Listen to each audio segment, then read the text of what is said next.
have sister, you have uncle, you have father, and he is a politician in the eastern region, and he is a prominent man in the eastern region, and he have the capacity to speak on behalf of the man that is carrying Biafra pregnancy in the name of our leader Mazi Nnamdi, because he is carrying pregnancy. The pregnancy he carries within himself, and now in the DSS custody, he is pregnancy. He carries pregnancy. He is pregnant for Biafra. So that man who is now paying big price for you, that man who is now taking a lot of torture for you, that man who is now deprived of his right to movement because of you, you know, the Fulani have started going from house to house of those they believe have voice in the eastern Nigeria to speak on behalf of Mazi Nnamdi. So if you know that you have uncle and your uncle is not speaking up, if you know you have brother and your brother is not speaking up, and he ought to have been speaking, because the handcuff on Mazi Nnamdi hand is a handcuff on Biafrans.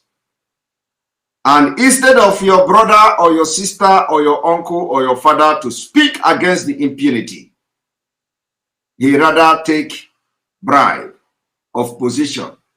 They rather come with slot of job and say, hey, you know, we have to give you 2 slots. We have to give you 3 slots.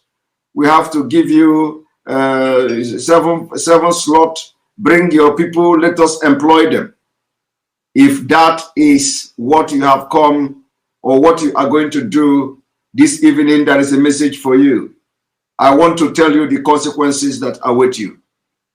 I want to tell you the consequences that await you. First of all, you all must have watched our own Father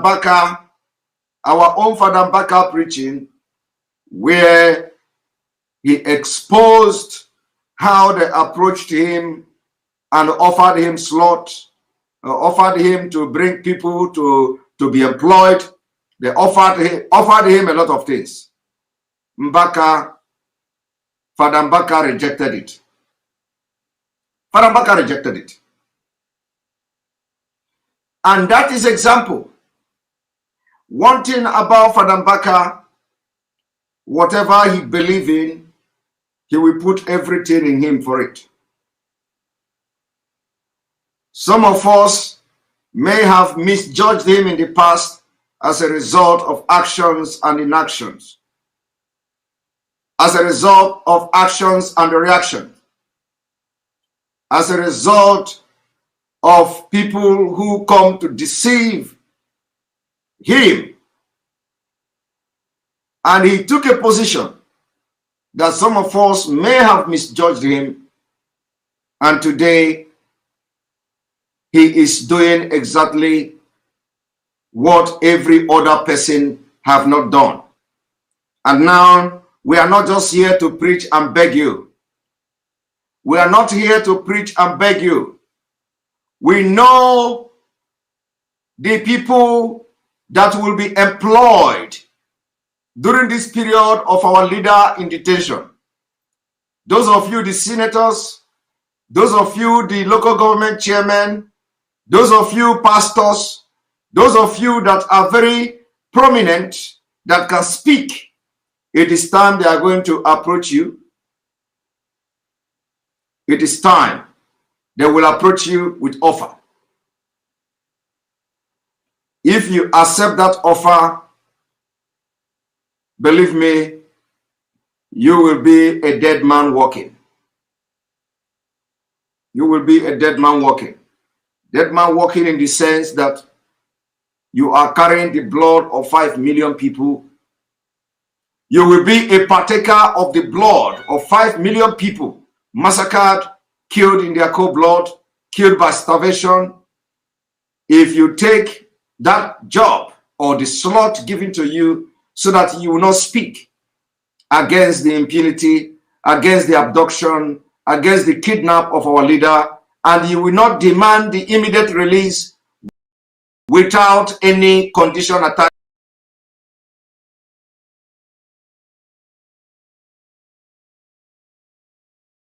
to it, and you accepted that offer.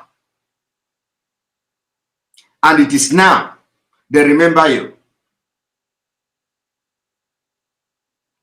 It is now they remember you. My brother, the offer they are giving you is just invitation to the grave.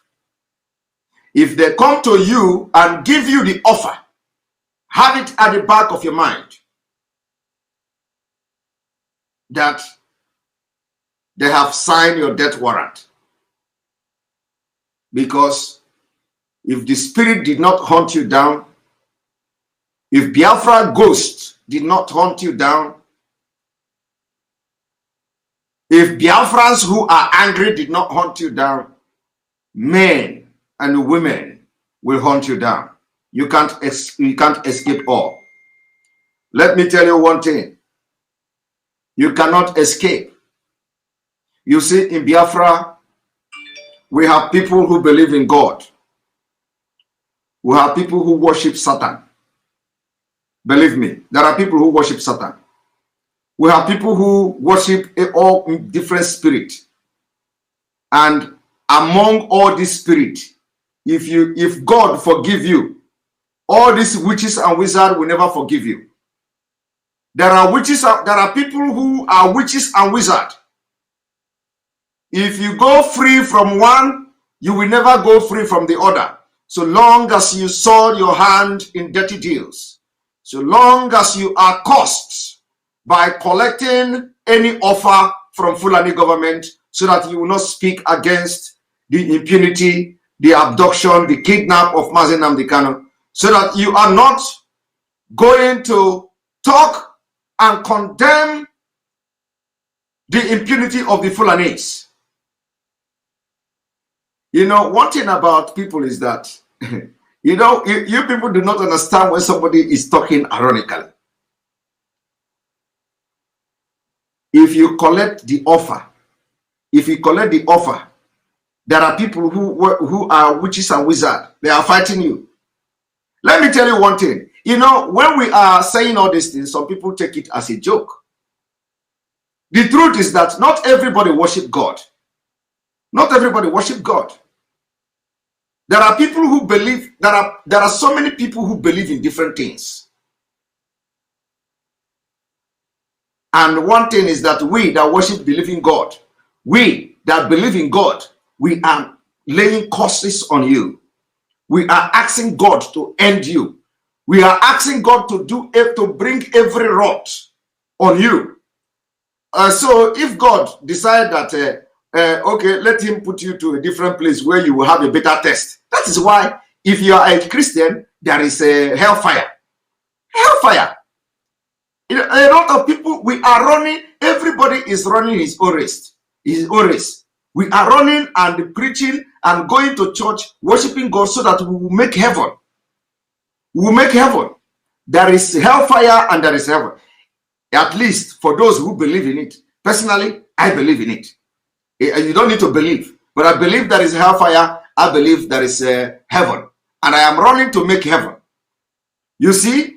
So as I'm running to make heaven, as there is hellfire, believe me, in that hellfire, somebody is there controlling it. According to God, the word of God, somebody is in hellfire controlling it. So, and that thing in hellfire, controlling hellfire, according to the Bible, I did not say it. That thing in hellfire, controlling hellfire, also have some powers. And some people believe in that thing that is controlling hellfire. So if you escape God, you will not escape that. And if you escape the hellfire, you will not escape the wrath of God. That is just in conclusion. So there is two forces. The forces of the darkness and the forces of the light. And let me tell you, we have people who believe in hellfire, who believe in the power of that hellfire. They still want freedom. They are still saying, we want freedom. We have people who believe in the power of nature. They still want freedom. They say they want Biafra. You see, and that is why it is freedom of worship. Freedom of worship. You can't stop somebody to believe in what the person believes in.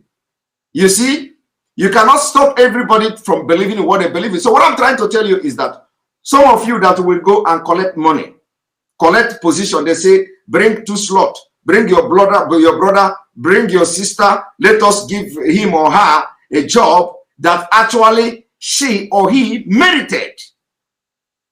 She merited it. He merited it. He will never get that job. It is now.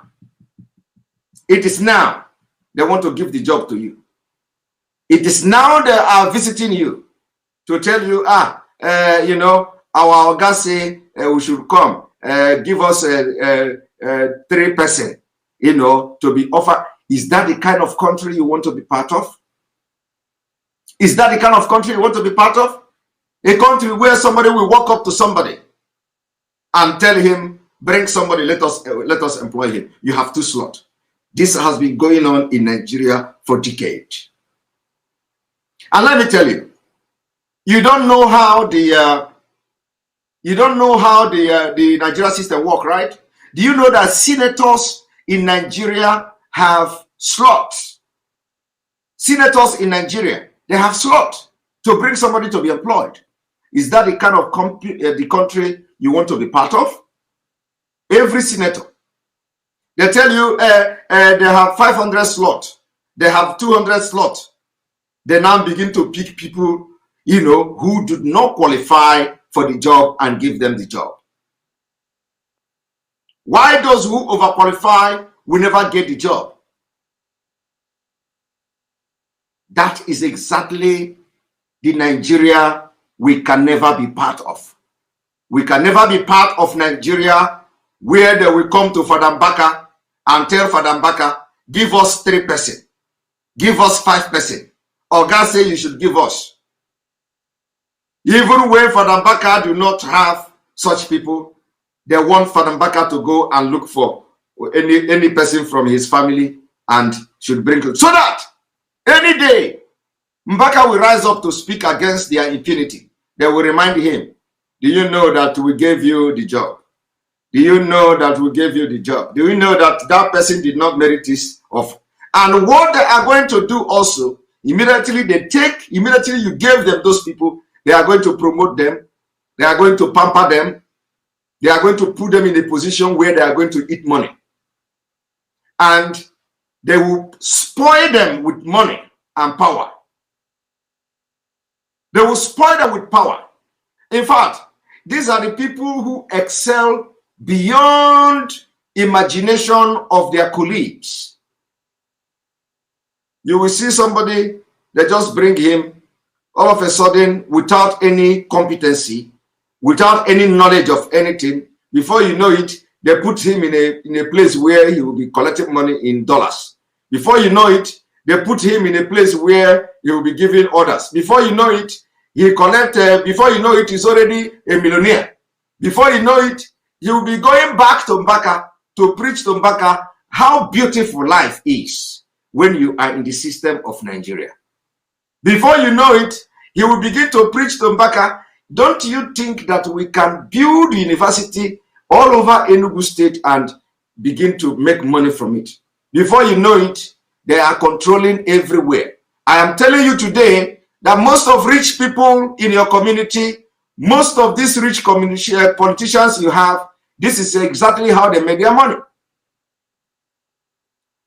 And once they put their brother in that position, they are going to be facilitating contracts, facilitating everything, and the person who put them in the position will begin to make money. They will go and register company. Once they register company, construction company, thank you, Obiokeke, for the super chat. We appreciate you. Obiokeke, you have always supported this page. I noticed that. Thank you very much. They will first of all register a company, a construction company. That is the only thing they know how to do. They register construction company, construction this, construction that. their brother have been positioned. All Jews or Kalo them, all of them, this is what they did. All of them. I do not need to tell you, Tinubu, all of them. They will position, like, let me tell you one thing. Do you know that Osinbajo today is a product of what I'm preaching this evening? Osinbajo, are you aware of that? This vice president you see today, Osinbajo, is a product of what I'm talking about. They asked Tinubu to bring somebody. Tinubu brought Osinbajo. So everything Osinbajo is doing today is direct order from Tinubu. Now, let me tell you, you also know that all the governors in Lagos State, till this particular governor now in Lagos State, are all single-handedly picked by Bola Tinubu. Single-handedly. So by the time they position these your brothers and sisters where they should position them, they will be giving you advice. Go and register a company, register construction company. They want to know the next project that the federal government will release billion. If it is a construction, they will tell you to register construction. If it is in charity, they will tell you to go and open charity organization because billions will be coming from there. Before you know it, they are going to set up this company. Your brother that they approach you to bring so that they will give him position will facilitate the contract. On purpose, they put him there. Facilitate the contract. The Fulani already have their cut on it. Now you'll be making this money any day. So that any day they arrest Mazi Nnamdi, you will not talk. So that any day they abduct Mazi Nnamdi, you will not speak. So that any day they say they are going to kill all the Biafrans, they are going to kill all those fighting for Biafra, you will not talk. You will not talk because you have soiled yourself, you have soiled your hand, you have skeleton in your cupboard. Because you know you have somebody they employed without due process. Somebody they employed without due process. And you are very much aware of that. You are also aware that you have one contract that you did not execute. And I also know that most of the contract you are getting from that your person you put there doesn't go through due process. So you become a very useless person to your people. You become inconsequential person. You become somebody that no longer talk in public. Thank you, Jesus is my Father, for the super chat. We appreciate you for supporting this page. You also have always supported the page. Thank you. We appreciate it. You become somebody that doesn't speak in the public. And people will begin to ask, what is wrong with you? This man has been speaking. This man has been this. This man has been that. And people will say, don't you see? You know, he is giving up to this one. He gave that one. And so, yes, Biafrans are happy. They will be shouting, he's giving job. He's giving job. This man have employed almost 500 youth in his village. That man have employed almost 200 youth. He has given employment letter to 30 persons. He has given 2 jobs to that person. He has given 2 jobs. My brother, you don't know that the job is a career killer. The job is a career killer. Nigeria is not a country where you will go and apply for job and get it. Nigeria is a country where they will approach you and give you 10 slots, bring 10 people. You will start issuing employment, advertising it in your village, are going to use it to campaign for election. In election time, you will see stupid politicians listing the people they have employed. In election time, you will see stupid and idiotic politicians listening to people they have employed in their constituency, and people do not know that you are enslaving yourself. People don't understand the level of the enslavement. And you know, the people that are in this enslavement are always those telling you, all this Biafra, all this Biafra people, you're everything. I beg, let us manage one Nigeria. If I Peter Obi, my own Peter Obi, thank you for super chat. I see you saying thank you for supporting the page. Now, so you think you are all happy, you are all jubilating. Oh, he's a good politician, he's somebody this, he's somebody that. You don't know that happiness is no more. You contributed to the trouble of Nigeria today. You contributed to the impunity of Nigeria. That is why I say Nigeria breed criminals. Nigeria breed criminals. You can never survive in Nigeria without being a criminal. Believe me. Don't think criminal is when you go and nama, when you go and steal something. That criminal is when you fraudulently get a job. That's also a criminal. A criminal act. Criminal act. Fraud is crime. Anything that has to do with crime is criminal. If you go and get a job fraudulently, it is an act. Now, because you got that job without even going through due process. Have you seen how they caged you? The job that ordinarily should apply and they will invite you for interview and they will give you the job without even somebody competing with you. Thank you, Onyi Akabogu, for the super chat. I also see you often. Thank you very much. So, this is how this problem of Nigeria have lingered. And today, they caged everybody. You are all, when we talk enslavement, you do not know how enslavement works. This is how enslavement works. And I am very, very proud of Fadam Baka. I am very, very proud of Fadam Baka because by this singular act alone, Fadam Baka have released himself from prison. For this singular act alone, Fadam Baka have breached the chain of enslavement. So if you don't understand what enslavement is, this is what enslavement is all about. When you get the job, when you get this slot, when you get the list, you carry all your villagers, all the people from your constituency, bring your CV, bring your certificate, bring your credential. Let us come here. You stand, everybody line up in your house. Bring your this and they write your name down, they write your name down, they bring you, bam. My letterhead, bam. Senator, letterhead, bam. House of Representative, letterhead, bam. Before you know it, the person will spend 2 years, he has employed 200 people. People he employed have already been enslaved because the person that employed you go through the due process.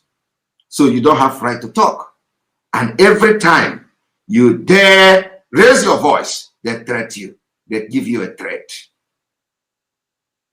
Every time you want to raise your voice, they will sack you. I want to tell you, in case you do not know what led back of Obasanjo's aid, all of you, I don't need to talk about the sacking that is going on every day. Well, let me tell you, Obasanjo's aid were sacked, chased away, chased out of Aso Rock. Do you know why?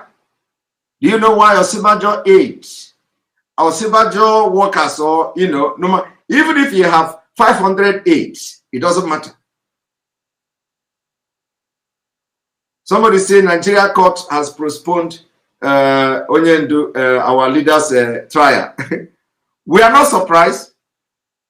And even if they have not made it official, we are not surprised because we know that the court is going on vacation. We know that the court, if they have not made it public, We are aware that the court is going on vacation. It is there in public domain now. It is there in public domain. So, but we are still, you know, if it is official, we don't know yet. But what we know is that if they say it is not taking place again, we are not surprised. Actually, we are looking at our leader being released without even go. Why? What is he going to court to do? So we are expecting him to be released because there is no need for him to continue to be in detention. You know? So those who are saying they have postponed court, even if they have not postponed the court, and you know, we are, you know, suspecting because we know that the court is on vacation, and we know, and on that should be the court vacation. So we know. We know. The point is that all this gimmick and all these things we know. Well, let us see how it goes. Well, what I'm trying to say now is that I am explaining how you have contributed to your own enslavement. I am telling you, teaching you this evening, and I am warning the people that are going to collect another slot from Biafra land. If you collect the slot, if you collect this particular bribe now they want to give you, because our leader is in detention, they want to shut your mouth. If you go and collect this slot, mark yourself as a dead man, a dead woman walking, because that is exactly what is going to happen. The spirit of Biafra is angry. The gods and the cloud is dark. The cloud is dark. The cloud is very, very dark.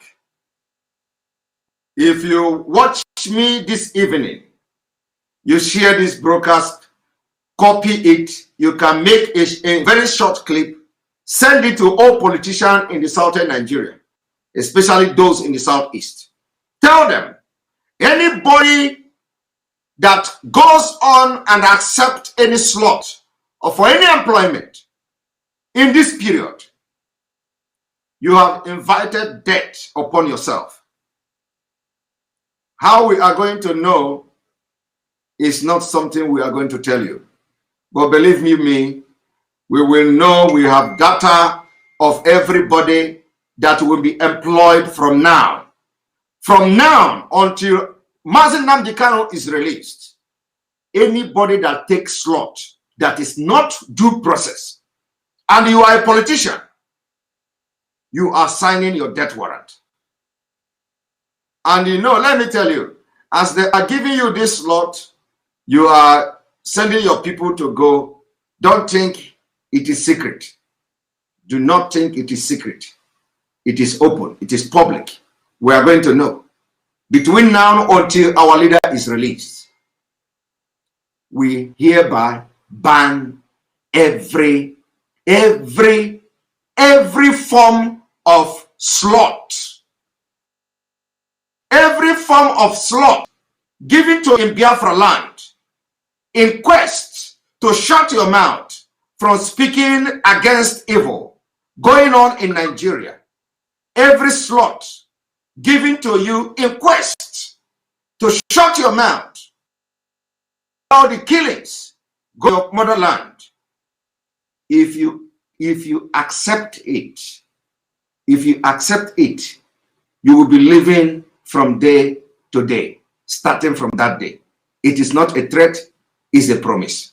I want to bring to you what Mbaka did. Some of you do not know. Let me bring to you what Mbaka did. Thank you again, Obi Okeke. I said it before, you've always supported this page. The gods are angry with Britain. They are waiting for the call to come back home, come back to England once they give us Biafra. Exactly, Biafra is all we ask, and no more, no less. Now, I want you to watch what our father Mbaka did. What Mbaka did is something you know, it is me what is slot. Oh, sorry. Somebody is asking me what is slot. How do I address you? Slot is when you know, somebody give you of positions or number of job and ask you to bring people to be employed on that particular job or on that particular position. So the number of the people or the number of job become slot. So the number of position becomes slot. They tell you you have 2 slots to bring people, which means you have the opportunity to bring 2 persons to be employed. They say you have 5 slots, which means you have 5 jobs and a place waiting for you, and they are waiting for you to bring 5 persons to be employed.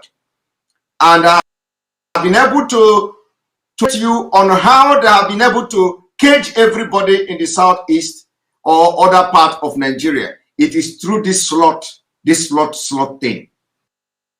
Thank you very much, Rosemary Oglo, supporting this page. Hippo character head pop up at surrounded. Okay, I think this is the super page. Thank you very much for supporting the page. So what I'm saying is that I believe I've been able to explain those who don't understand what is slot. So this is just simple explanation of slot. Now I'm going to bring you the video of Mbaka, what Mbaka explained, and for you to understand the impunity in Nigeria and how they have been able to enslave you. When you hear Fulani enslavement, this is how the enslavement work.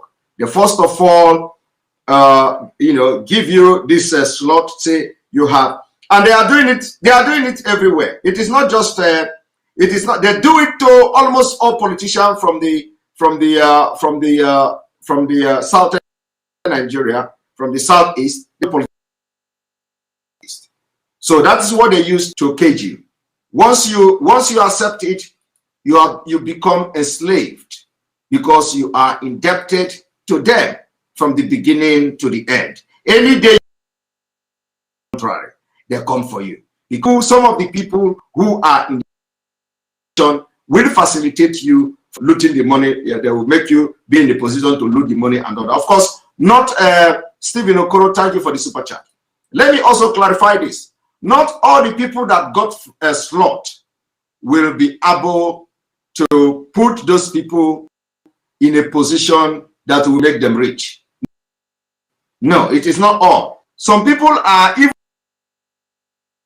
have somebody recruited into police, into Nigeria police. Some people are getting slot to have somebody recruited or accepted into NDA, Nigeria Defense Academy. Some people are getting slot into, and any day you get slot. Somebody said they use slot to kill Abiola from the truth. And any day somebody give you, facilitate you to get slot, you become indebted to that particular person. You become enslaved to whoever that have facilitated and walked through that particular person to get this. So anytime you are doing something, anytime you office, even the person committed murder, they will bring the person to the, if you are a judge, they will bring the person to the court. Instead of you to allow the law to prevail, you will look at him, your mind goes to, this is the one that gave me the slot. This is the one that gave my brother, my friend, the slot. This is the one that gave my son the slot. This is the one that to be in NDA. This is the one that make my son to become a major. This is my, before you know it, you begin to commit fraud. You begin to commit fraud. You begin to commit crime. You begin to see how to circumvent the law to protect the interests of the person because the person has enslaved you. And at this point, I'm not even talking about the individual. I'm talking about the Fulani. The Fulanis who always knows how many slots they have given out this year, how many slots they have given out in the past 6 months, how many people they gave the slot, how many people have been able to get the job and all that. They control everybody before you know what? That is the reason why the entire system is rotten. That is the reason why we are doing everything to destroy Nigeria. That is why we are going to stop at nothing until we see Nigeria destroyed into pieces. How can you live in a country like this? How can you live like this? And when the people be coming to tell you, hold your politics, are they not having allocation? Are they not giving them money? Is it the same money and allocation that I'm just explaining how they are sharing it? The same way the slot is coming is the same way they are sharing it. Who is to blame? You are blaming us that we are not taking the responsibility of questioning the politicians. Are you blaming us, or you are blaming the system that made it possible for them to do it?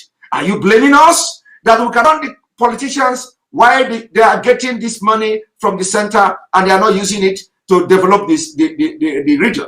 Are you blaming us? The system made it possible for them not to develop the region. The system made it possible for them not to be accountable for anything. The system made it possible for them not to be transparent.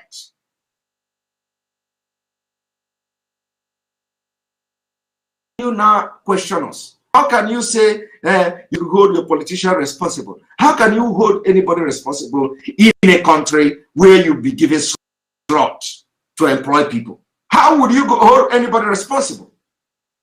Chibo Celestine, thank you for the super chat.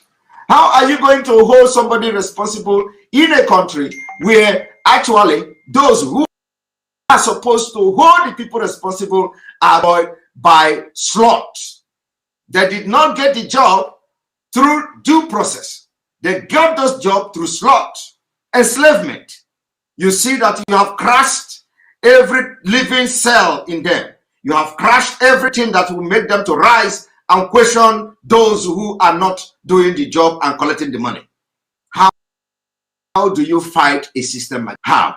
Where are you going to start from? So my brother, you see, we are going to go into a different teaching from now on.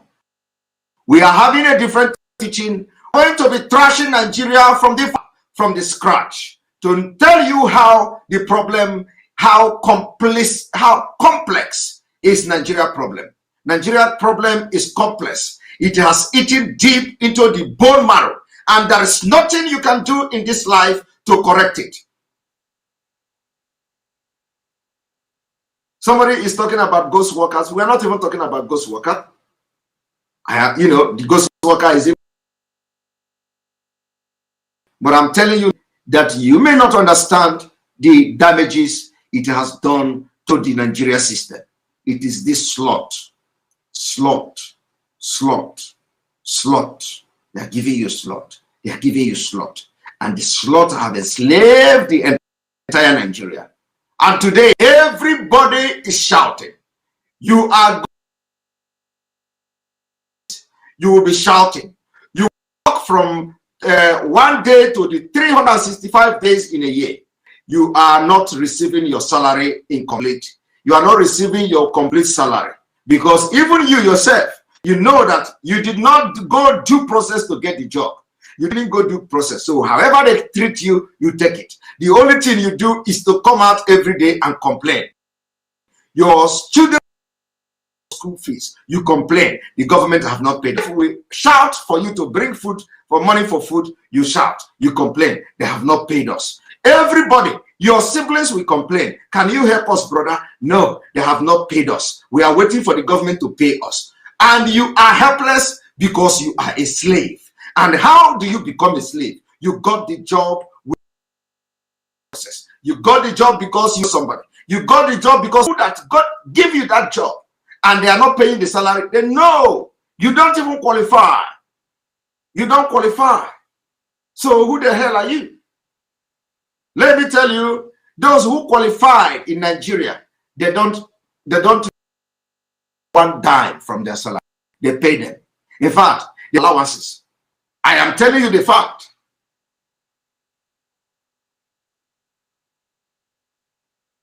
I want you to go and do research. Those who are in level 17, level 16, in Nigeria. Go and check those in level 16, level 17. I don't know how, how the level are these days. What you are going to do to go to level 16 in Nigeria. Probably you will be a GM or, general, whatever, or D to become a level 16 in Nigeria. Level 16, somebody say brokers is cracking. I don't know how truthful is that. Is the brokers cracking? Or is our distractor, these people, sometimes they will just come and tell you brokers is cracking. It's only one person I'm seeing here saying that the brokers is cracking. Is it true? Is it true? So that because I'm about to play the video now. Is it true? Is the broker sound perfect on YouTube? No, you see. So please tell that our brother to go and change his China phone. Chinese phone is not working. Sometimes Chinese phone is not working. Let him go and change. Somebody say yes, it's cracking. Yes, it's cracking. Is it cracking? It's cracking, but not much. Okay. If that is the case, I'm going to refresh again. Let me refresh. One moment.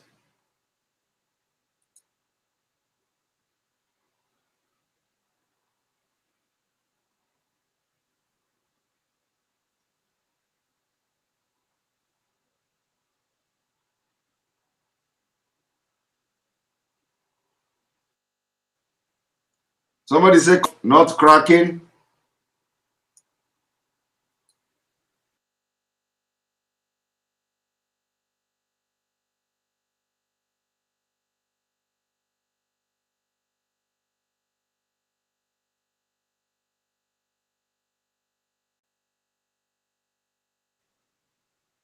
All right. So I want you to, those of you watching me now, how is the sound now? How is the sound?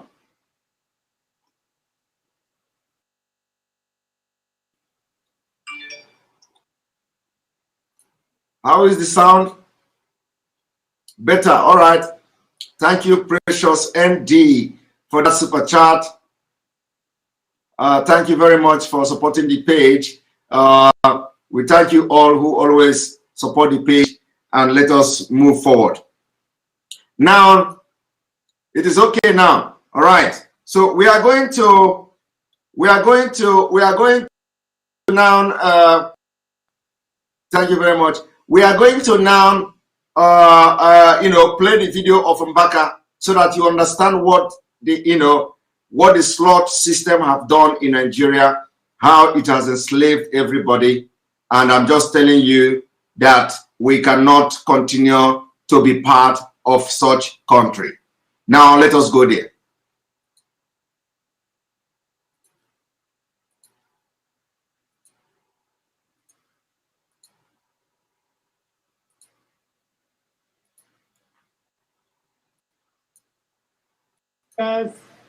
Since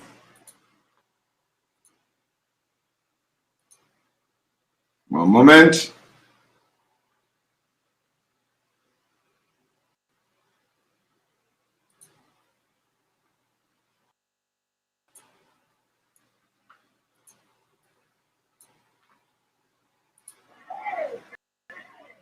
you people are arrested, we have lost many lives in that time. So of what use is his arrest? If after he was arrested, kidnapping stopped in the north, because last week at Kaduna, 100 and something students were kidnapped. Where are our security? The same gravity, the same temerity, forcefulness, genuinity with which they arrested Nnamdi to arrest those people doing these things. Because even Nnamdi is under their custody. 100 and something students could be. So arresting Nnamdi does not solve the problem. Then it was about 2 hours meeting. I'm not here to give you the content, but because people have started misquoting what I said, you get it. So that if the arrest of Nnamdi would make Nigeria begin to prosper, we say hold him.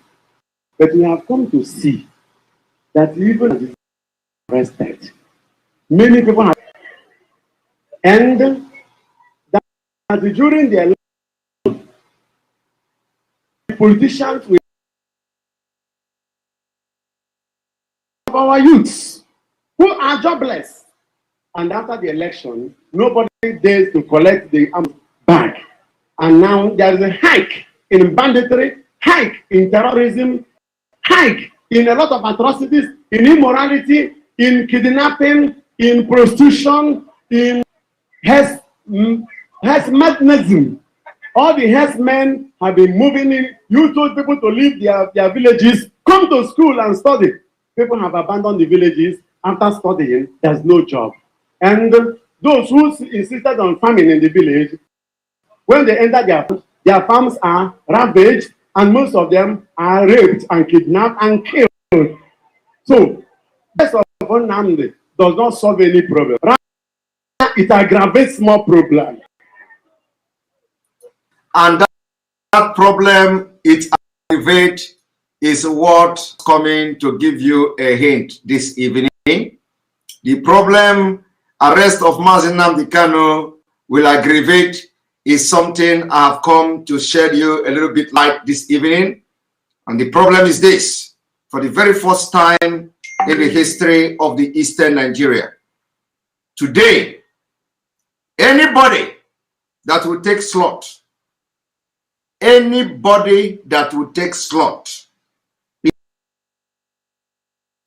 as you are taking the slot, employing the people, go and write your will. That is the aggravateness or the aggravated issue we are talking about. The music have changed. Because no matter how, we are going to know. We are going to know those who have been employed through the back door in order to shut the mouth of those who will continue to speak and talk on behalf of our people.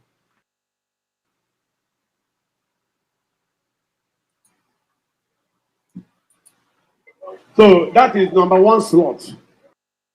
Because if you leave him, I want to tell you, has anybody seen Nnamdi Kanu killing anybody? He's not a murderer. Has anybody caught him with guns?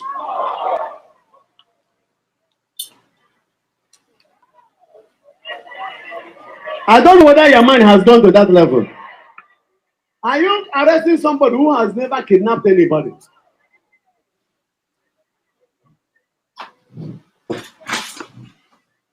Because our land must yield increase. Never now.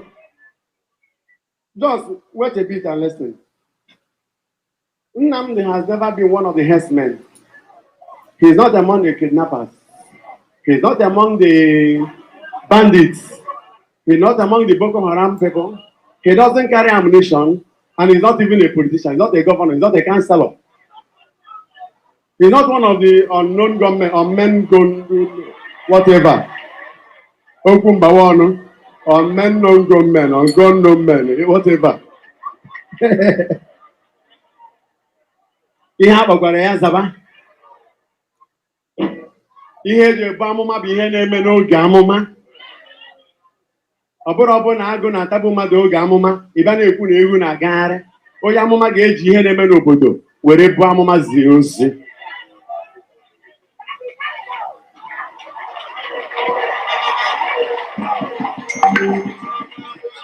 So, it doesn't mean they will release him or they will not release him. My job is to say what the Spirit asked me to say.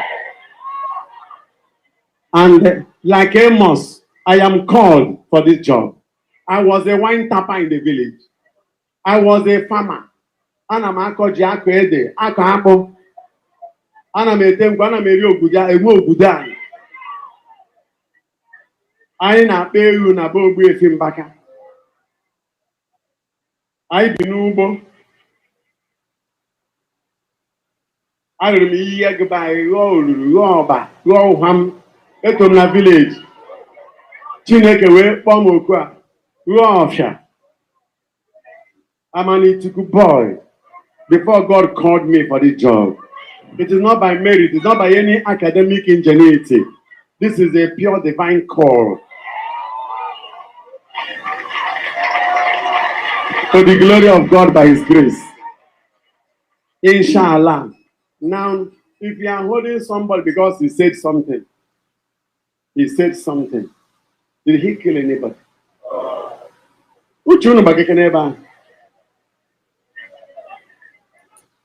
And this is the preaching that we want everybody in Biafra land to be preaching. You must follow the step of Father Mbaka. This is very logical. People should begin to understand that the message of hope and freedom has penetrated. People should understand there are people that God made for this particular time we are into. People should understand that we have actually finally won this war. And we are not going to relent. Somebody say, why inshallah, Biko? You see, learning and entertainment channel. Learning and entertainment channel. Let me teach you something that you will take to your channel today. My people. My people. My people. My people. Inshallah does not mean anything bad. Inshallah is by the grace of God. Remember that Allah is God. And inshallah by God's grace. So it is just a language. It is just a language. It is not. It has nothing to do with Islamic or anything. It has nothing to do with Islamic thing. It is just a language in Arabic. Inshallah means that by the grace of God.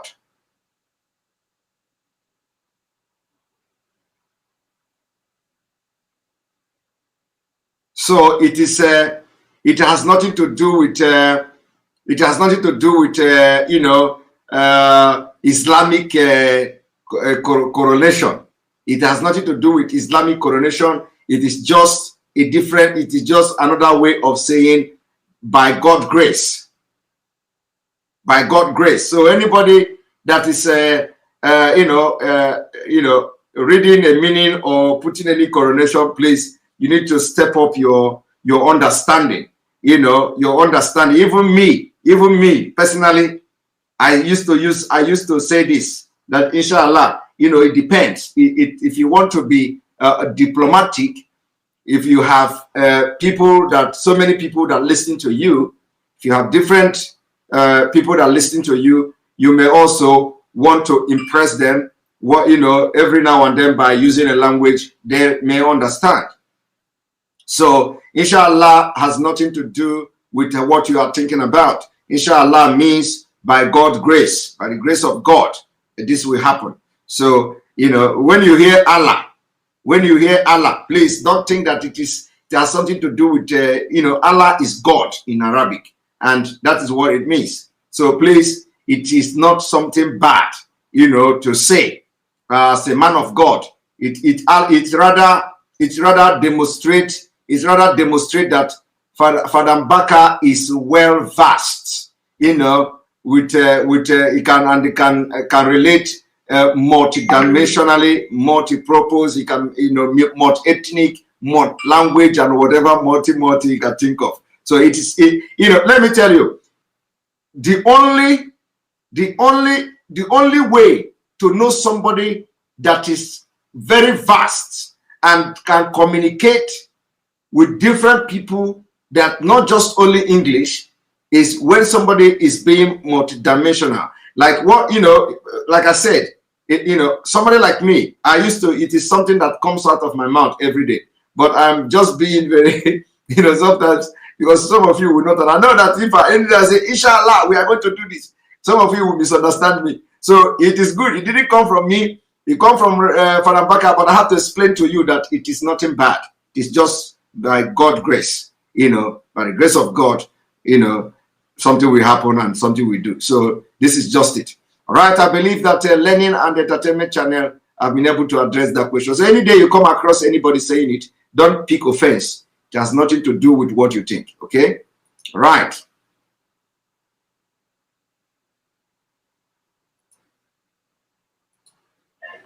So, if the agreba, if you use the same agreba to arrest unemployment, terrorism will go. If you use the same glamour and intensity to arrest poverty, to arrest criminality, to arrest herdsmanism, that our farms will be safe. If you use the same temerity to arrest injustice and corruption. Now, let me tell you, you see, some of you don't understand what is going on here. Let me tell you what happened. What happened was that they abducted Mazi Nnamdi. They abducted Mazi Nnamdi. As they abducted Mazi Nnamdi, immediately they rushed to Mbaka. They rushed to Mbaka and promised Mbaka to bring slot, to bring people that they have given him slot. I will not mention slot to what job until I know if Mbaka have mentioned the somebody say extraordinary rendition. You see, let me tell you, my brother, President John Onyekachi, extraordinary and extraordinary rendition is just a language, it's just English. It is still kidnap. My brother, when you want to make it fine, when you want to make it look more diplomatic, when you want to make the thing, you say extraordinary rendition. My brother, all this rendition, that, the word there is kidnap. so it is kidnap, abduction. Okay? So forget this rendition, and it is English they will use to make you people look like it is something. If the rendition, extraordinary, everything is going to what I call kidnapping, and you can never talk about any rendition without mentioning kidnap. So you cannot define it without saying kidnap. So actually, rendition become useless if you did not kidnap the person. so my brother, when we are explaining this thing, and so he said that extraordinary kidnap. No, okay. So when we are saying kidnap, abduction, don't worry, we know what we are saying. Okay. So it is still the same thing, my brother. So now let me tell you, they came to Mbaka. Immediately they abducted and kidnapped Mazi Nnamdi. They came to Mbaka. And they told Mbaka that they have a slot for him. So he should bring people, let them employ them. And you know what they want to do to Mbaka? They want to finally cage Mbaka forever. Because it is time to go after those who they believe will do wonder when the time come, like the time now. So they went to Mbaka. Mbaka just calmed down, listening to them. They were saying, oh, you know, we have to give you, they say, give you this, give you that, bring people, let us employ them, let us do this, let us do that. Mbaka looked at them and said, that the only offer you can make to me is release Mazi Nnamdi. Pump play. And the people who came, they were shocked. Mbaka say, as he is saying this thing now, releasing Mazi Nnamdi, they think that it is impossible. That why he is saying this thing now is that Mazi Nnamdi is only a messenger. Only a messenger for millions of Biafrans. Mbaka told them, do you know how many pastors, how many reverend fathers that are backing and sending him, Mazi Nnamdi, to go and fight for Biafra? Mbaka say, you don't know. Mbaka tell them, do you know even your own security that follow you here to my place? Do you know that they are all Biafra? Do you know that the Nnamdi is speaking for them? Do you know that in their blood they are Biafra? They just opened their mouth and was looking at Mbaka. Mbaka say, you know, that as you capture Mazi Nnamdi and kidnap him, have you solved the problem? Have you stopped the problem? That the issue here is that you leave the problem and you are arresting the result. Mbaka spoke like Mbaka shocked them. Mbaka say, go back to whoever sent you. Somebody said, I am telling you.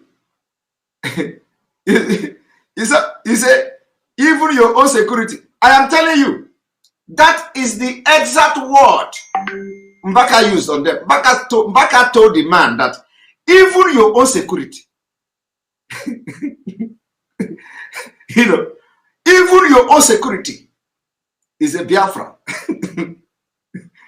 So that they should forget this thing and solve the problem that make Mazi Nnamdi to become the messenger of the people. So that is why I am playing the video, for you to understand that the time has come. And let me tell you also one thing. Let me tell you one thing.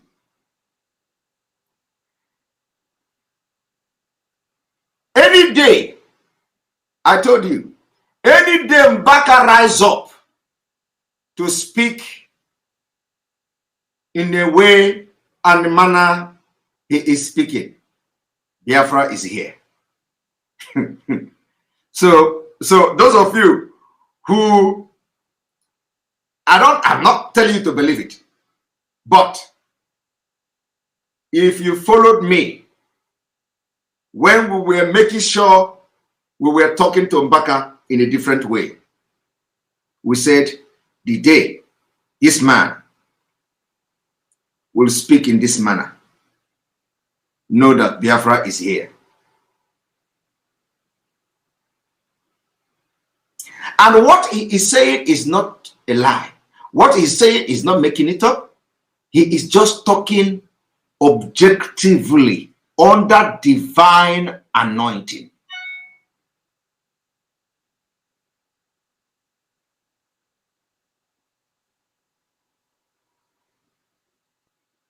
Mbaka didn't mention the slot they offered him. Well, I will not mention the slot then. You know, our own is that we are guided. There is nothing that does happen that we don't know. You know what? You know one thing is that there is nothing that happened in Nigeria that we don't know. Even what I'm saying now, he will be surprised. You see, what I am saying now, if Mbaka watch this message, if Mbaka watch this video, he will be surprised. Because there is nothing that happened we don't know. Mbaka told them, pump and play. Go and release Mazi Nnamdi. That is the offer I will accept. I'm not interested in your offer. Because it is the voice of God. God is about to do something that will shock the world. God is about to do something that will shock the world. Did you see? Are you watching? I want you to watch.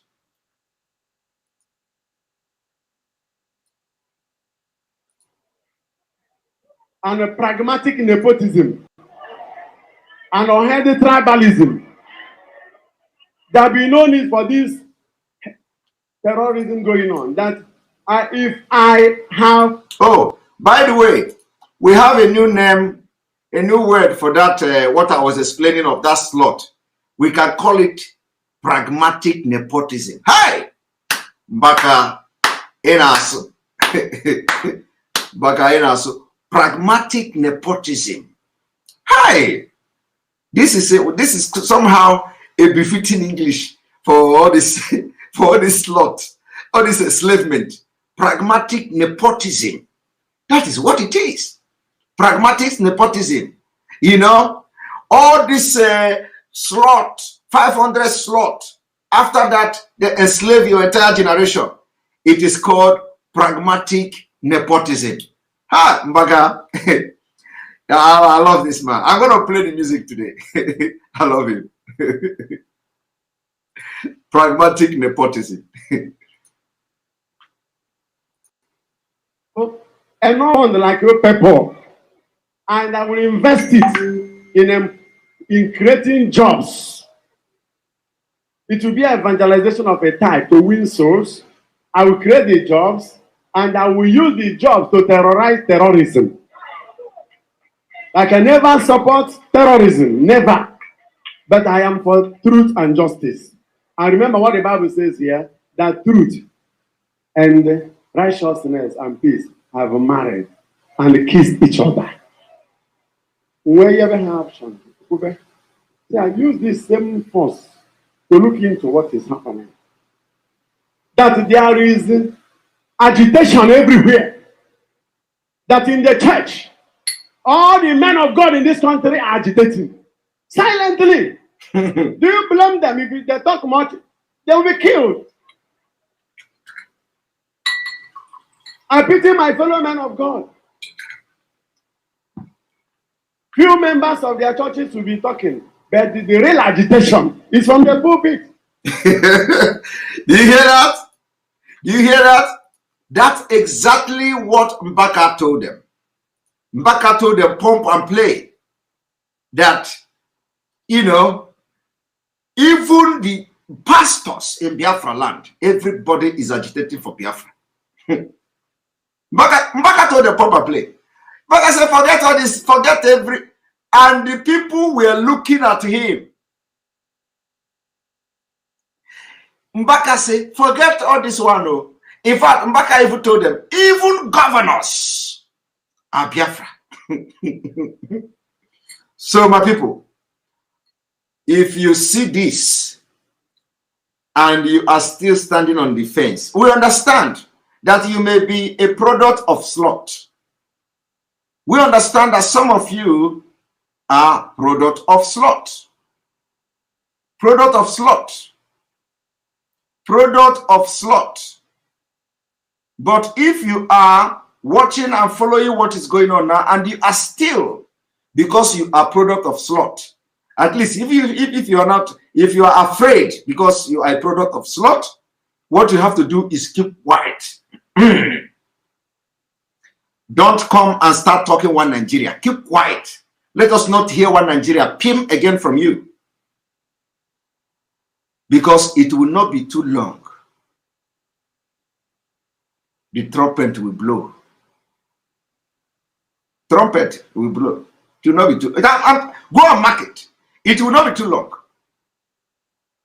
before the trumpet will blow. Did you hear Mbaka? Now listen.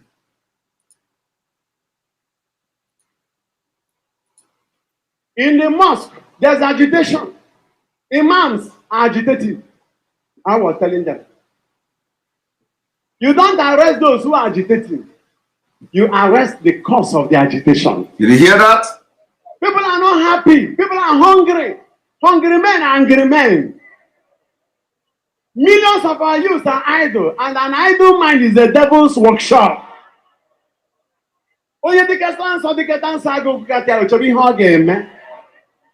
Remember what the Bible says in Psalm 125 verse 3, that the scepter of the wicked shall not rest on the land that is allotted to the just. Otherwise, the just will be forced to put hand in evil. I remember that I told them what I'm talking about is the tribalized. I am talking about the integral wellness of our people. If Nigeria is doing very well, will Nnamdi emerge? No way. Nnamdi is a voice yearning for solution. Exactly. The modality may not be friendly to everybody, but let us ask for the reason for his cry. Exactly. Is he not living in London? Is he planning to relocate to Nigeria? You see? So I'm trying to say that arrest is not the solution. We know those who have looted billions of this country's wealth. Yes. Every day, cases are being tried in EFCC. For how many years until this government will go? Another one will come. And it is not just enough. It is not just enough. As I'm talking to you today, most of you may have seen a report saying that the Attorney General of Nigeria is the biological father of the EFCC boss. Impunity upon impunity. And they know all these things, all this while. So how can now the son of Attorney General, who is now the EFCC boss, will now go and arrest the father for corruption? Fulani family business. Nigeria have turned to Fulani family business, and all you do is to be giving slots. Fulani give you slot and they slave you. They are now Roger Okorocha make his own. Everybody, the people that are saying we know he's not pure. We know he has a problem. I'm just giving you an example. Before you say I'm defending Roger Okorocha, I'm not defending him. But let me just give you an example. Roger Okorocha, bring the wife, this one, bring the son, this one, bring the in-law, this one. All of you that are keeping quiet now, with the Roger Skebwe, kill him, crucify him. He is a family business. Oh, this, that, oh, that. Now, all of you that are shouting, bring Rogers to kill, let us kill him. Did you know that EFCC chairman is a son of this Malami Attorney General of the Federation? Are you aware of that? We did not hear you. Family business. We are not hearing you. We cannot hear you now. We cannot hear all of you that say, Rogers, come here, we kill you. This one, come here, we kill you. We cannot hear you. But look at it. In a federal level of country of professors and professors of emeritus and whatever, 200 million. They are Fulani, cage all of you, enslave all of you. You cannot talk. You cannot talk. Impunity. But your own, you will bring your eyes will come out like this and go inside because of envy, jealousy, stupidity, ignorant. Jealousy, stupidity, ignorant. Somebody said the attorney and the EFCC boss isn't verified. Who is going to verify it? Who is going to verify it? Verified by who? The attorney and the EFCC boss isn't verified. Who is going to verify who? I don't understand. And somebody is even saying, trying to even defend them. Verified by who? Who should verify it? Eh? The one that you verify, have you chased him out? Did you not verify that? Did you not verify that? What is the name again? Pantami. Pantami was a terrorist, or let us even say was, because he said he denied it now. He said he have denounced them now, but we know it is not true.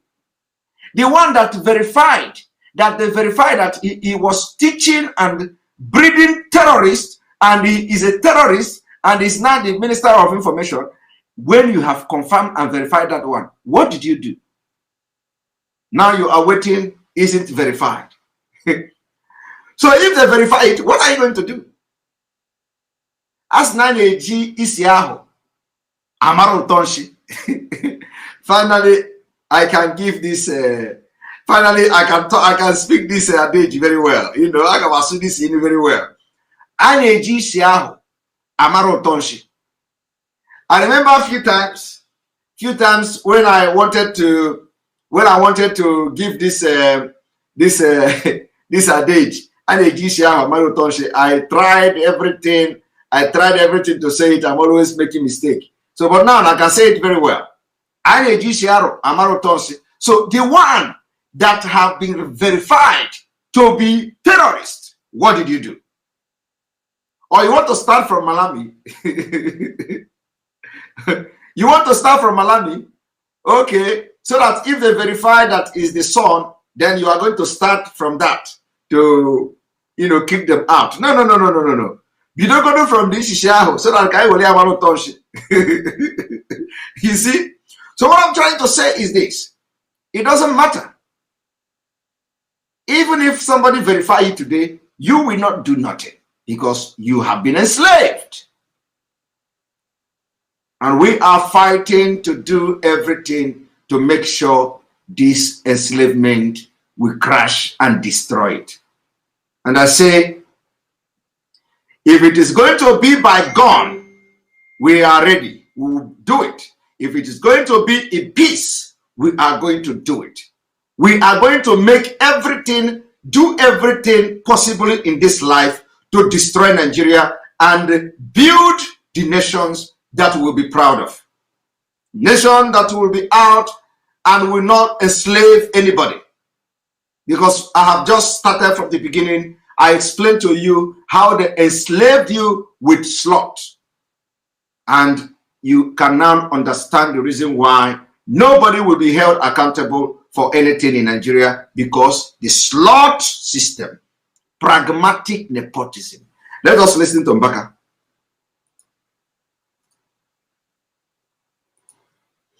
If all these monies they looted and built houses and bought houses abroad, you can imagine one person. The anklets and the necklace they brought in one place, it was 14 billion. And our youth are moving about jobless. That if they don't find the solution and they think arresting the agitators will solve it, that even in the police there's agitation. Okay. But they're agitating silently so that their uniform will not be removed. Okay. That in the army, in the navy, in the air force. In fact, they are no longer agitating silently. They are no longer agitating silently. He said the police, they are no longer. Are you not seeing videos? Are you not seeing videos of the police? Are you not seeing videos of the soldiers? I have seen a lot of videos of police agitating. Everybody is shouting. In fact, I don't know if some of you have the video of of all this, they are shocked, they are agitated. Everybody is agitated. And what I have to tell you this evening, any day you see Mbaka talking like this, know it that Biafra is here. There is agitation. Are you going to arrest who? And leave who? But my own is solution evolution. I told them. So if you can give me that slot. Number 2 slot. Praise the living God.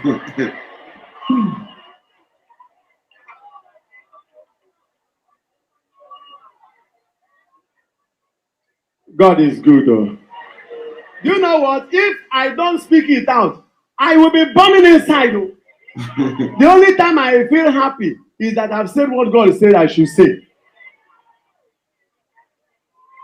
I'm not sponsoring anything. My own is I am for justice. I am for equity. I am for fair play. Look at what is happening in the northern part of Nigeria. The north is finished though. As if it was a joke. The north is finished. Do you know today that, how many of you remember what I told you? Do you know that today Boko Haram and ISWAP conducted election in northern Nigeria? They conducted election. Do you know what they did? After conducting the election, they elected a governor. They elected a governor in Borno State, and they started collecting levies from the people in Borno State. How many of you followed the program where I was telling you, analyzing how the Borno State governor came to say no territory in Borno State is under control of Boko Haram? How many of you will watch the program that day? How many of you watched the program where I analyze the lies where the governor say no Borno State under Boko Haram?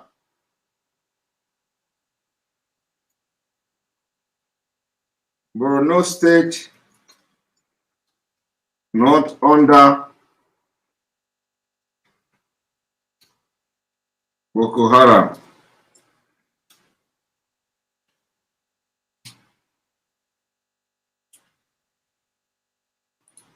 Now let me show you. Which day was this? This was just one moment.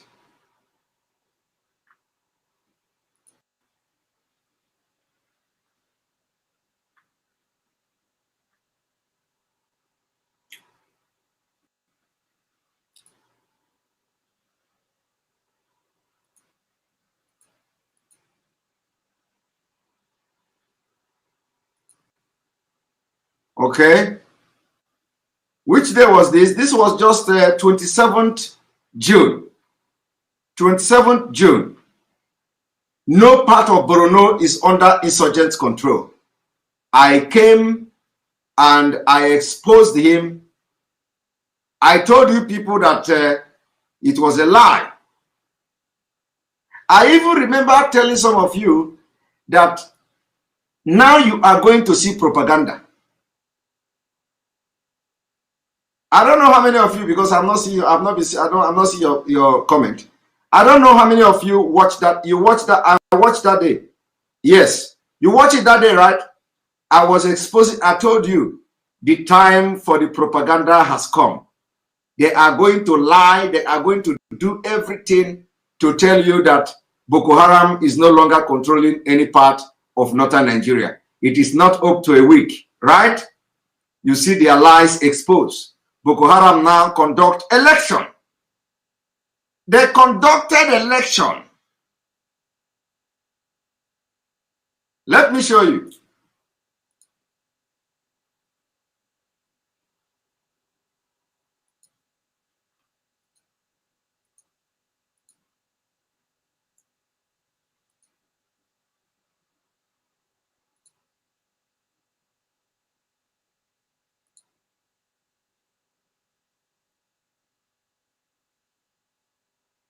Did you see that?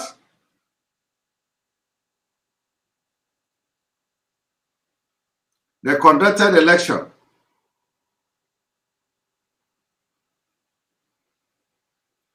They conducted election, and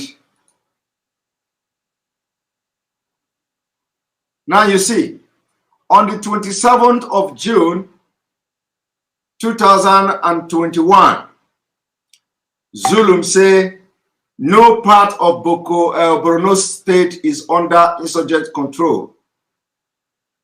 Days after this claim, I also tried to make exposition. I told a lot of you that this was a lie, that the only thing they want to do now is to send the soldiers, Boko Haram soldiers, to the southeast to start killing our people. I told you that the Fulanization of Nigeria is in completion, that every northerner, but everybody is happy with Islamic State. I told all of you. Somebody say he was only joking. Somebody say he was only joking. Joking for waiting. He made business. He was not joking. So days after that, you can now see today that Boko Haram have conducted election in Borno State. Islamic State is here, and they are not going to fight you. They are not okay. You are not going to fight them. The military will not do anything. You see, that is exactly what we are talking about. So, on this note, I am going to allow few people to come in. I'm going to allow a few people to come in. And also, I will call on Biafrans. Do not be distracted. We are going to have this media war. We are going to fight this media war. We will never disappoint our leader, Mazi Nnamdi. We will never disappoint him. We will never disappoint Biafra people. We will never disappoint the struggle.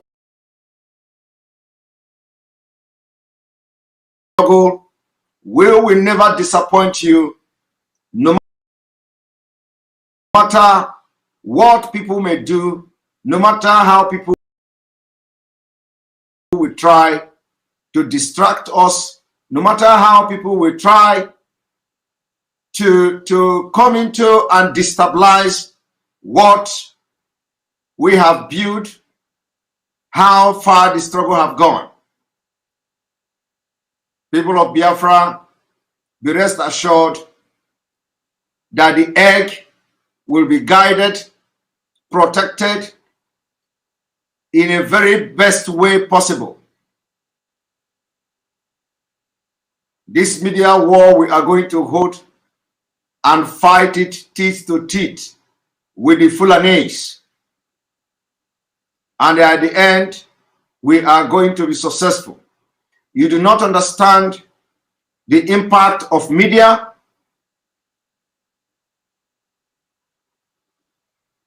You do not understand the impact of awareness. Those who have been protesting about the freedom of our leader must listen to advice, especially objective advice. Those who organize rallies and protests across the world must listen and adhere to advice. If I will not use directive, but it is very important that as we are protesting and conducting rally to release our leader Mazi Nnamdi unconditionally and calling the attention of the world, there are ideas that have been laid down. How the protest is going to take place, how the protest and rally is going to be conducted. We are calling on anybody, any group, any organization, any association who will be conducting and organizing rally in solidarity with our leader Mazi Nnamdi and Biafra freedom and the freedom and lovers of freedom, if you must conduct, organize, and arrange rally, you must target a strategic places where the rally will take place. For those of you in London, we must target the BBC house. We must target the BBC house, the BBC headquarters. You must draft a letter addressed to BBC. When you get there, somebody will be sent to go and deliver those letters to them. You must channel and focus on going to 10 Downing Street. When you go there, you will write a letter addressed to them, read it, send somebody to go there and drop the letter. You must channel your protest to the British Parliament. When you go there, you read the letter, you nominate 1 or 2 persons to go and hand the letter over to them. You must target Buckingham's Palace, the Queen of England. If there is opportunity to go there and protest in a way where somebody will come out and collect the letter. We know that the Buckingham Palace has somehow, people are not allowed to go close, but I believe protest has taken place in the Buckingham Palace, and there is opportunity or possibility for you to make your voice heard by staging a protest where the Queen will be looking from the window and see you from the CCTV, if possible. You have to also channel your protest to Kenya Embassy. We know that we are not going to get anything from there, but at least you go and disturb them, register your grievances, and let them report back to their foreign ministry that Nigerians all over the world are besieging their embassy in protest. That's all. That is all you can do. Those of you in America, you should do the same thing. Target media houses, big media houses, CNN, Fox News, target that. Those of you in Canada, do the same thing. Europe, do the same thing. We need to target UN building, European Parliament, strategic locations. Organize yourself. Make sure you have a written letter that should be coming from the leadership, the IPOB leadership. Those of you IPOB, if you are protesting, let your letter come from the IPOB leadership. Let it not just come from the country where you are coordinator or where you are national coordinator or in a continent or so. Let it be same letter for every. Hi there. Here's some let it be same letter for everyone. 2021. This is tomorrow's news today. To start the news on the local scene, as DSS invites Sheikh Gumi for questioning. Let it be the same letter for all IPOB. Let it be the same letter for IPOB. So we'll be expecting that the leadership of IPOB will draft a letter, a very powerful brief that will contain details of why we are staging this protest.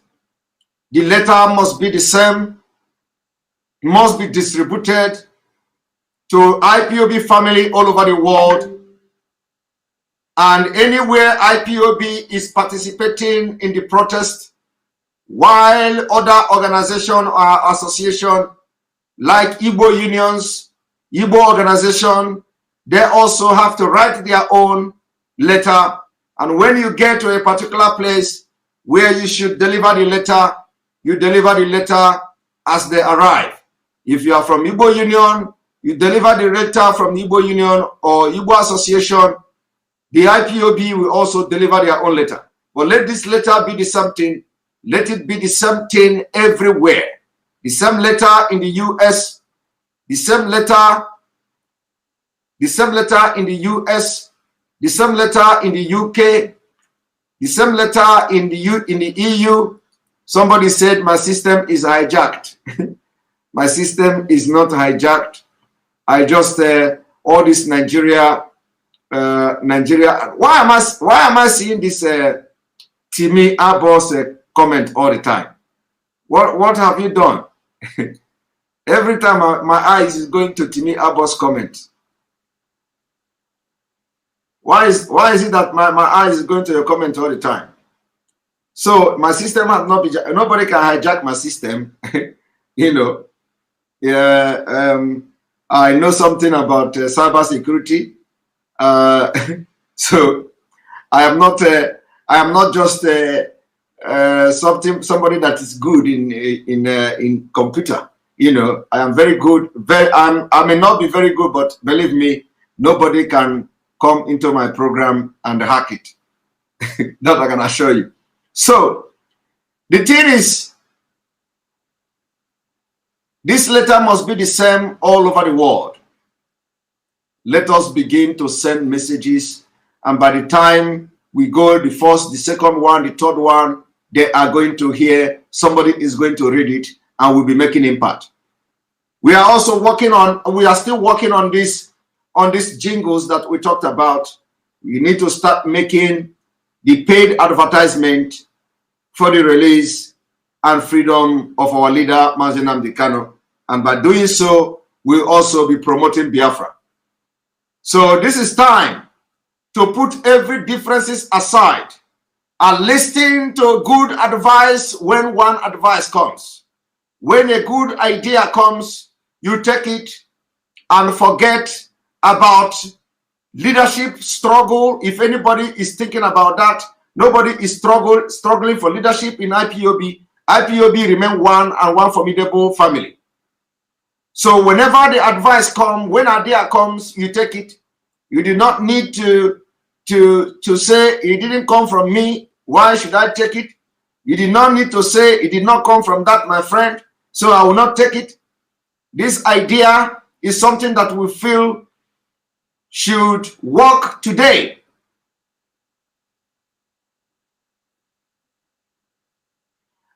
This is something that we need to do. Implement it immediately, irrespective of where the message is coming from, irrespective of the capacity where the message is coming from. Ipob remain one family, and whenever problem comes, we are going to solve it together.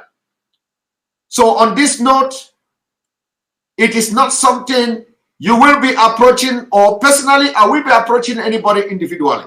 It is something that is going to be public, for public consumption, for public interest, especially for those who are also organizing protests outside the IPOB family. This paid advertisement is something that everybody must look into. We need to start working and seeing it implemented. Now, it is not time to point fingers. It is not time to have malice. It is time to do just cause decisions that will go a long way in hitting the targeted audience. It is time we are going to put everything on the table and let the Nigeria Zoo understand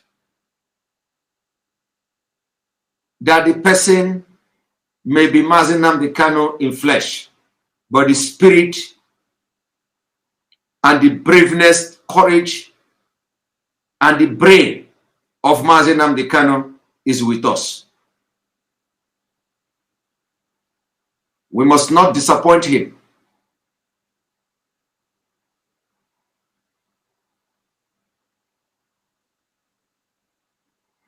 I'm going to share the link, and I have a few minutes before going to sleep.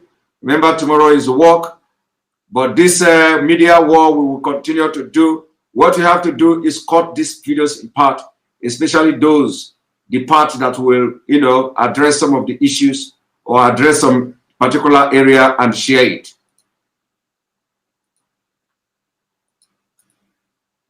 You can, please, if you are joining this commentary, you are going to speak only 1 minute. Tomorrow, I may be having question and answer. If you have any question that bothers you, if you have any question that bothers you about Biafra, if you have any question that disturbs you about what is going on, you can ask me any question at all. Those I will ask, I will answer, I will address them. Those I will not answer, I will attempt, to answer them to the best of my knowledge. Thank you. Welcome, Mr. Ahmed. Good evening from here, or good morning. Good evening, sir. Welcome to the program, Mr. Ahmed. I remember you. Yes, sir. How are you, Mr. Epa? I'm doing very fine. I'm doing very fine. And you? I'm doing very well. Thank God. Good works, and I appreciate everything you're doing. I appreciate all the family in here. And may the Almighty God keep on blessing us, and may we get to the promised land. Thank you very much. I just want to touch on one thing here. Like, I've seen some comments earlier, and I appreciate you talked about the comments. Like when Father Mbaka said, inshallah. And and then someone was like, why would he say that this? You don't need to be mad, bro, Yeah. Inshallah is an Arabic word. Like you say, Chuku is God, Olorun is God in Yoruba, Chuku in Igbo, Hausa we say Ubangiji, and in Arabic you say Allah and stuff like that, And if you look at, like the Hebrew, or is it the Jew that said Elohim and stuff like that. So it's pretty much like a language. So it doesn't really matter if anyone using it. If you go to play countries like Iran, where they have Christians, they say Allah because it's the language they speak. It's an Arabic language most of them speak. So they say Allah. They cannot say God. God is an English word, or Olorun is a Yoruba word. They call it Allah because that's their own language. So I don't see why people be mad about that. You need to understand, because if we keep on doing this and some other people come on this platform and they see stuff like this, they'll be like, look at them. They don't even know what they're doing. Someone cannot even, like it was just like, I make example like the Naira, the paper notes. There was a certain time they was writing this Arabic letters on the Naira where people say, oh, this or that. That is just a writing, but in a country like that where you have, like I said, where you have different ethnic groups, you don't even have to do that because you bring controversies.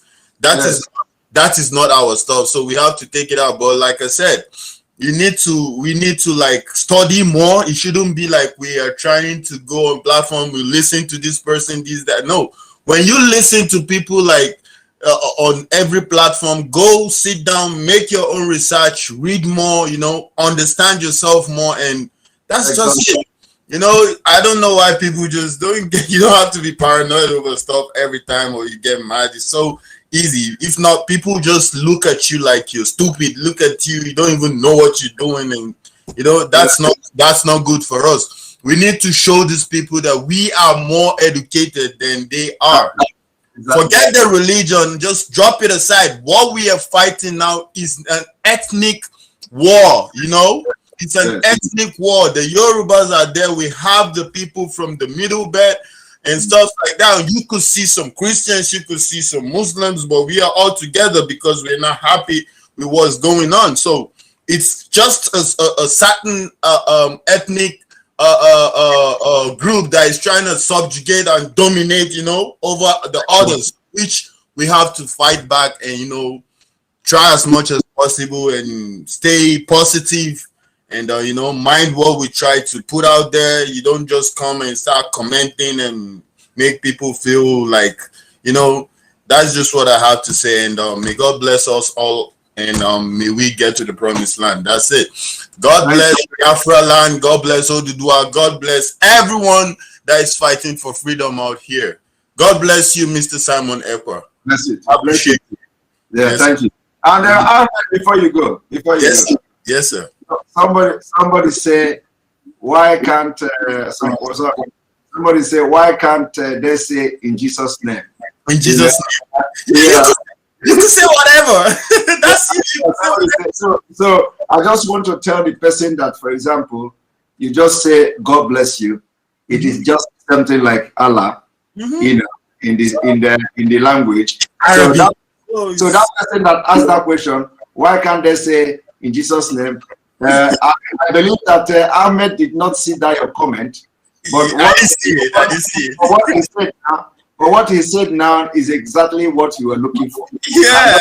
I'm just looking for that comment to bring it to the screen because you didn't. I believe you didn't see that comment before you say God bless you and all that. You know, the ordinary you will be speaking Arabic now. Yeah. All right, thank you very much for being part of the program. This is just a matter of understanding, and when people don't understand, they have misconception and they give wrong judgment to everything that comes their way. So it is very important that people have knowledge of what they want to talk about. Someone made a comment. He said, "Oh, this place is a place you can just come and comment." No, you can come and comment here. Yeah, fine, but it's very good. I'm just advising. Like, it's very good when you want to comment. Don't just because you have your phone at your comfort, you can type whatsoever. Just be mindful because we have people that come on here to just let's see what they do, let's see what they type. And when they see such a comment, some kind of stuff like that, they look at people here like they don't even know what you're doing. You understand? I'm not cussing anybody actually. I'm just trying to say something, I want everyone to understand with me. It's not as if I'm trying to cuss anybody out. No, I'm just trying to that's it. Sorry, I'm trying to bring a video that Mbaka said something. Okay. He said that everybody is agitating, and some people do not understand what he said, that even police are agitating and all that. I think, and then as I talked about a particular video that that is online, and the video has gone viral. So let's show people what Mbaka said. One moment. Enough is enough. Thank you. They are playing politics with people's lives. They dump us into this ground with that armor, with that ammunition. We have to cop this very particular area within a tinkle of a second. I know what kind of us can do. Good or fine? I know what kind of us can do. Good to go. How many parties are inside this booth? Good to go. They are playing politics with people. Big men are eating money at the pub there. Saying that we should not even do that we should not go after them. That is for me. Okay. This is the full information for you people. Thank you. Thank you. You spoke well. Yes. I will appreciate you. Yes. Big time. I'm not a coward. God will reward you. I've been investing my mate for more than 7 months now. Yes. Amen. So this is something that should raise a very serious concern. Yeah.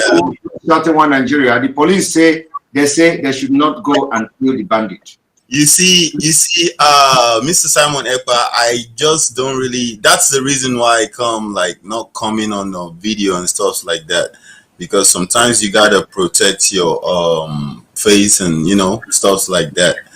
Actually, if I tell you, I used to be a soldier in Nigeria before I left Nigeria, actually, and I started as an NMS boy. I started at the age of 11. I was in NMS Zaria. That's where I did my secondary school. That's where I did everything.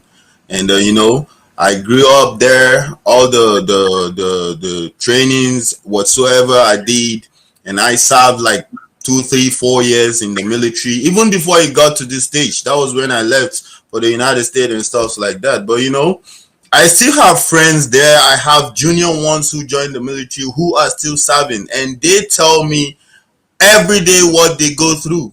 And most of them that are even trying, I've helped one or two people down to this place, which they left the job because of all this kind of nonsense going on. So we've seen it all. I don't think there's anyone who's going to tell me all this. I'll just look at you and just laugh because I don't want to say anything. I just keep quiet because I know I was once in the system. I've seen it, and it's not everything you just come out and say. But when the time comes, surely we're gonna say some things, and we're gonna bring them out, and they're gonna know that definitely we have people that have seen us all, and we're gonna expose the ones we know we can expose, and from there we take it on. That's just the case. Thank you very much. Let you just leave because somebody is already saying you sound familiar. I sound familiar, right? I might probably. So when you say you did this, you do that already. He said the person is saying you sound familiar. So let me take you off before they begin to look for you through your voice. All right, Mr. Simon. All right, thank you very much. Thank you very much. All right. So thank you very much, Ume, for the super chat. We thank you for supporting the page. Una, good evening and welcome to the program. Good evening. Hello. Hello. Good evening from here. Hi, Simon. How are you doing today? I'm doing very, very fine. And you? I'm good, and thank God for your life. Thank you. Thank you for everything you're doing. And I just want to ask some questions because when I go to Radio Biafra on Twitter, I don't see any broadcasts. I'm just trying to figure out if that is also part of the platform. Radio Biafra, I am not yet Radio Biafra. It has been 4 days now since the directive was given for me to be broadcasting on Radio Biafra. But I believe some people are still doing mathematics, Okay. So we need them to finish their mathematics. Okay. I can't wait to start listening from there. Also, I wanted to suggest something. I don't know whether because you're not on Radio Biafra. I don't know how this one will sound. Since their intention was to actually shut up Mazi Nnamdi, I was wondering, Mazi Nnamdi has a lot of broadcasts out here in the media space. I was just thinking today, I'm like, why can't they just start, posting some of those broadcasts so that we can still be hearing those messages? I don't know if anybody has his Twitter account, or maybe they don't want to use his Twitter because he has been kidnapped. I don't know whether it has anything to do with the law case or anything, but they can always start posting those messages on the Radio Biafra Twitter page or anything, so that we can still be hearing these informations. They are out there in the media space. They can just be posting it, every 2 days or every day or every once in a week. We can still be hearing his messages and so on. I don't know. It was just what I was thinking today. They should just try to, Noted. That's a very good, good. I believe in Radio Biafra. They are playing our leaders' past broadcast as well. Are you not following? I've not heard any of it because I'm following them on Twitter and I don't see any. No. Radio Biafra. You just mentioned Radio Biafra. How often do you listen to Radio Biafra? All the time. And you are not hearing the past broadcast. No, I don't believe I'm not.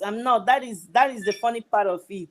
I don't know whether there is some kind of restriction or what. I believe that a lot of people are on Twitter. They can get a lot of those messages out to people if they start posting it on, also on their Twitter page as well. I don't know. That was what I was thinking today. Some people. One thing is that for those who are okay, all right. I think your point is noted, and if it is not happening, it will start happening now. Your points are noted. Those who are in charge, they are going to start doing that immediately, I believe, because they are watching this program as well. So if they have not been playing Mazi Nnamdi Kanu's previous teaching, they have to start playing it, because but I believe, because I have listened to it as well. I have listened to it, so that's why I'm asking, how often do you? Somebody is saying use Facebook. I am not on Facebook. I'm also among those people that are restricting Facebook. If they think they can, cut us off, me, I'm also restricting them as well. So I'm not on Facebook. And yeah, and then also, okay, my sister, we have this is noted, and we hope that the previous messages will start coming. Okay, thank you so much. Thank you very much. I really appreciate it. Thank you. Thank you very much. And then those who are sending me private messages, telling me I should not be smiling when I'm delivering my message, that I should be bold. I'm just reading one from one of our brothers. He said I should not be smiling, I should be bold. My brother, I cannot be Mazi Nnamdi Kanu. I cannot be our leader. I cannot change myself. I cannot be who I'm not. Forget about this face. Forget about the laugh I am laughing. Forget about my smile. Just make sure that you don't cross my lane. Make sure that you don't cross my lane. Forget about the face. Forget about this fine boy looking. Forget about my laugh. And forget about how I'm smiling. But you see this smiling, I am never going to change it. But always make sure you don't cross my lane. Because so my brother, forget that. I will not change who I am. This is me. And I am somebody that I can never change. You see, one thing in this life is that no matter what happened, always be yourself.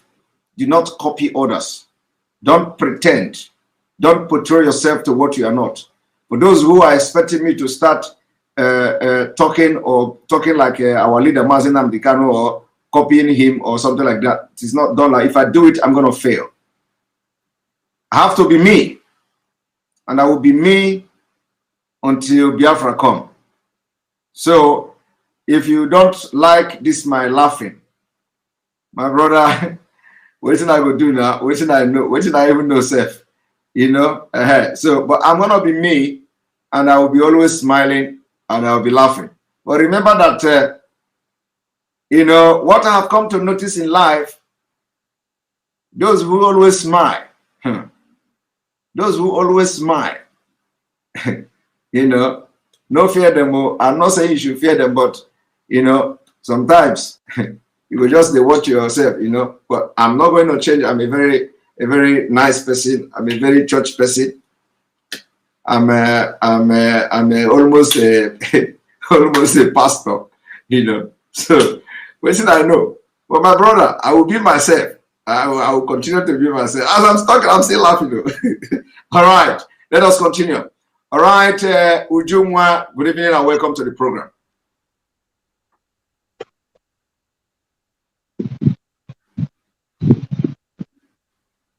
Welcome to the program. Ujumwa, you are not talking. Hello, Simon. Yes, good evening and welcome to the program. Okay, good afternoon. All right, good afternoon. Okay, Simon, one thing I wanted to tell you, because you see, our people in Biafra land, yes, you see, some of them cried. Is it yesterday when you cut them off from Facebook?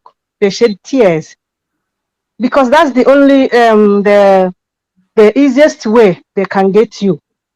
And I suggest, I'm not forcing you, I'm just telling you my experience. So if you see that the Facebook connect them, just leave them to get that information that time, because some of them cannot even get to enter Biafra, and Facebook is cheaper for them. If you will allow, we take what I say now, because that moment they take it, Well, if they know that Facebook did not allow them, they will understand. But for you to cut them off, they didn't. Some of them cried. My sister, you made a point, but you made a point, but we have to begin to also put something in the mind and the head of our people. Everything doesn't come easy. We know that we are passing this message. We know that we want people to watch and listen to this message. And believe me, one way or the other, those who could not watch it on Facebook are still going to watch it one way or the other. The most important thing is that we have been trying to create the awareness that Facebook has been blocking and dealing with us in a very, very shameful way. They kicked our leader out of Facebook. Each time he's broadcasting, the only thing you'll be hearing is at a point.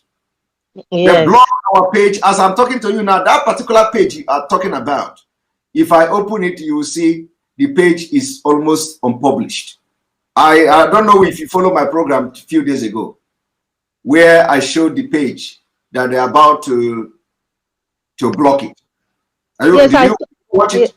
I saw it. I saw it.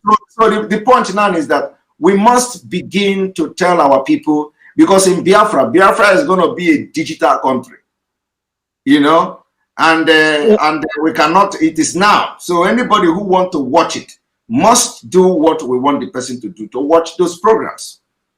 The point here is that if we continue to do that, rely on these third-party platforms, any day it went off, you are not the one to feel the heat. It is us that is feeling the heat. Do you know how we feel the heat? We feel the heat that, first of all, the message you want to deliver will not go nowhere. Nobody is going to listen to it. And it is going to take you a lot of work to begin to tell people again, creating a different page again, telling people where to go. On this Enter Biafra, for example, since 2020, is it April or something? Since 2020 May, if I think so, I've been trying to let the people understand that, you have to, you see, we spent money. We spent a lot of money to put that enterbiafra.com. And the idea was that if Facebook kick us out, our people can go there. To watch there is cheaper than Facebook. If you have been following, if you have been watching through Enter Biafra, I want you to do experiment. I want you to check your data if you feel that. Check your data where you watch something from Facebook, and then go to the Enter Biafra and watch it, and you see whether it is lesser data or it consumes more data. It's a simple experiment. Now we spend money to do that. So our people should be able to start learning how to use it. And also, this Enter Biafra, you can also access it with your Facebook account. So you do not ordinarily, if it is not allowing you to register as individual, you can also log in with your Facebook. It is very, we made it very easy. And also, if you don't want to register, you can even watch without registering. If you just go to the Enter Biafra channel, click on it, you go and open the video, you are watching it. So you do not need to even register. But if you want to be receiving announcement or receiving information where we post something, then if you register, the information will come directly to your email. Whatever we post there will come directly to you get notification to your email. So we need to start teaching our people, irrespective of the fact that yes, we want the information to go wider, but we need to start telling our people how to use it. A lot of people say that our social media app and all that. Our social media app is going to have the same problem. When it will come out now, some people will still say, okay, let us share it here. You have to learn how to, because they're going to block it. Once it is out, how they block this Twitter, they are going to block it. For example, I did not even know that they blocked the Enter Biafra from from accessing, for people from accessing it in Nigeria. So in Nigeria today, you can't open it. And they blocked it secretly. Nobody knew. I didn't know. They blocked it secretly. So all this why people in Nigeria cannot even have access to it unless you go through the VPN. But when they blocked Twitter, it raised dust because it was public. Now, Lai Mohammed went and blocked Enter Biafra because they know the information coming from there. Because they know that I have been shouting about it when Facebook blocked me severally. They deleted my account severally, and I had to put energy in creating that Enter Biafra. So the Lai Mohammed and his people, they knew, and what they did is to block the Enter Biafra. So I did not even know until somebody called my attention to it, and that's why I have been saying go and download VPN. So for the fact that we are still fighting for Biafra, and whatever platform we are going to have today, they are going to block it. So people should start learning how to use it now. That is the point here. So, and I apologize to those who cried yesterday about that I removed them, but the time has come that we are going to take these difficult steps to make things right. Well, okay, that's you. Thank you. Thank you. All right. Yes, thank you, Juma, for that. The thing is that the time has come when we are going to take difficult decisions and difficult steps to make things right. Joko Kalo, good evening and welcome to the program.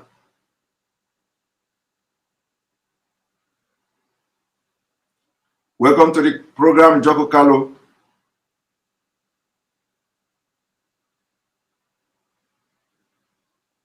Joko Kalo is not talking. Hello, Simon. When you get real. Yes, welcome to the program. Yeah, I've just been listening to you. It's quite, I like the way you analyze the whole thing, and even the way you responded to the asking about Facebook and the rest of it. Because at the end of the day, you can't continue to feed a dog bone when you know there's meat at the end of the tunnel. Control is an important element in information technology in the life in the system we are going. People need to start learning. However, in that regards, I will appreciate it if you can have somebody go through the process, how to register, because our people back home, everything has to be shown to them step by step. Like somebody take a screenshot. When you come to online, you click on this page.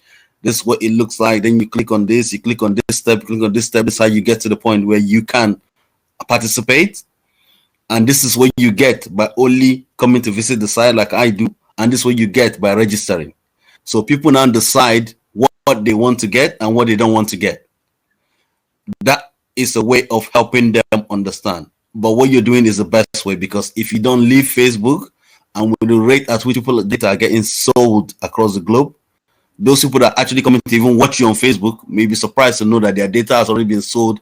How many people logged in? What thing they looked at? They give it to the government, and the government go, okay, these are the people that are actually watching, and their phones are also linked to their BVN. So you're actually saving them without them realizing.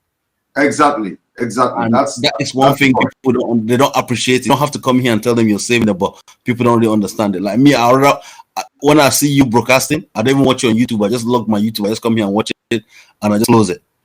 I feel better watching it here because I know my data is controlled by you and you alone. That's right. Absolutely. That is a safer way to look at things, because like I do a bit of IT and I'm more aware of what's going on around the globe. Secondly, with regards to your advertisement about Nnamdi Kanu and other things, I was thinking, because in London we have tour buses, if we can get like 20 to 40 people with a t-shirt of Nnamdi Kanu's face on it, the tour buses are there for the money. We have 4 areas in London. We have West London, we have North London, we have Southeast London. You get like 20 people on each buses. Put them up there. They go around London with the flags on them. We are paying them. They do what we tell them to do. And that will even give us, and they'll have to stop at every key place you want them to stop. Like maybe at the Buckingham Palace, they stop there for 20 minutes. Somebody will make 4 buses standing together. People will ask questions. What are these people doing? They move from there to front of the Parliament. They stop. They move from there to front of Church of England. They stop. They move from there to front of BBC. They stop. Sky News, Popular, they stop. And at each point, all the people doing YouTube channels are there broadcasting. Before you know it, whether the news channel want to carry it or don't want to carry it, they'll be forced to carry it. Oh, some people came with 4 buses passing us. And before they, we have to carry it too, because if our opposite media carry it, we're in trouble. They will say they protested in front of us instead of showing the one they protested in front of their own. You're making a fight themselves for your own attention. And with Nnamdi Kanu's picture on the side of the buses, it's a sticker. Christ Embassy does it every time in London here. We can do it all over Europe. I know Ipob can do it. There's some strategic way of getting attention without actually breaking the law. You use what is available to make it work better. And with regards to other issues in terms of please, before you go further, before I forget, please, can you immediately after this, please, I want you to put this, if you can send me email about this. Very, very important. I will send you a private. I'm also meeting with my local labor chairman where I am in London. I'm having a meeting with them next week. I'll be discussing this matter. I'm not an Ipob member. I'm not anything, but I like what you guys are doing. You don't have to be a member to support. That thing, that pressure you're putting where you're putting, with other pressure other people are putting in other places. Before you know, it will become something big. I'm also trying to contact people doing rally in London on the 31st of July, which is on a Saturday. But I've told anybody that's going, go Monday, go Tuesday, go Wednesday, any day you can go, just go. Please, I know, but please, this one is what you just said now is very important. Can you send me a message? I need to know, what could be the modalities for this, how to get this thing done. I'll even give you the number of the buses, the bus store companies, everything. If you want in London here, you contact them, arrange everything. All you need to do is strategic locations where they're going to be. You probably have better network than I do in terms of people that live in London. They will tell you where they can get 20 people to come in on each buses and a speaker. And that is it.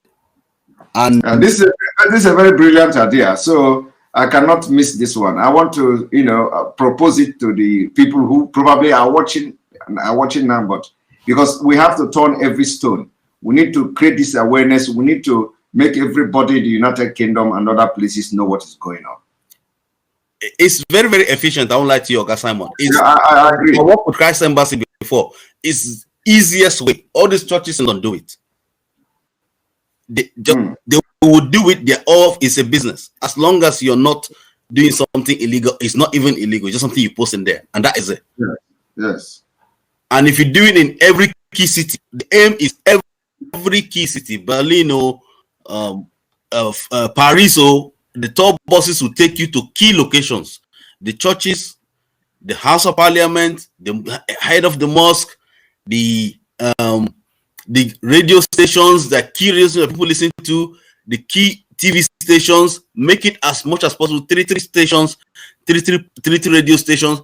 The fact is, once you're coming to the station, when you get there, you make an announcement. But you're moving, you say you're going to the next station. That radio station will send their own reporter to carry it so that it doesn't show on the other person to say that this is why I came to my place.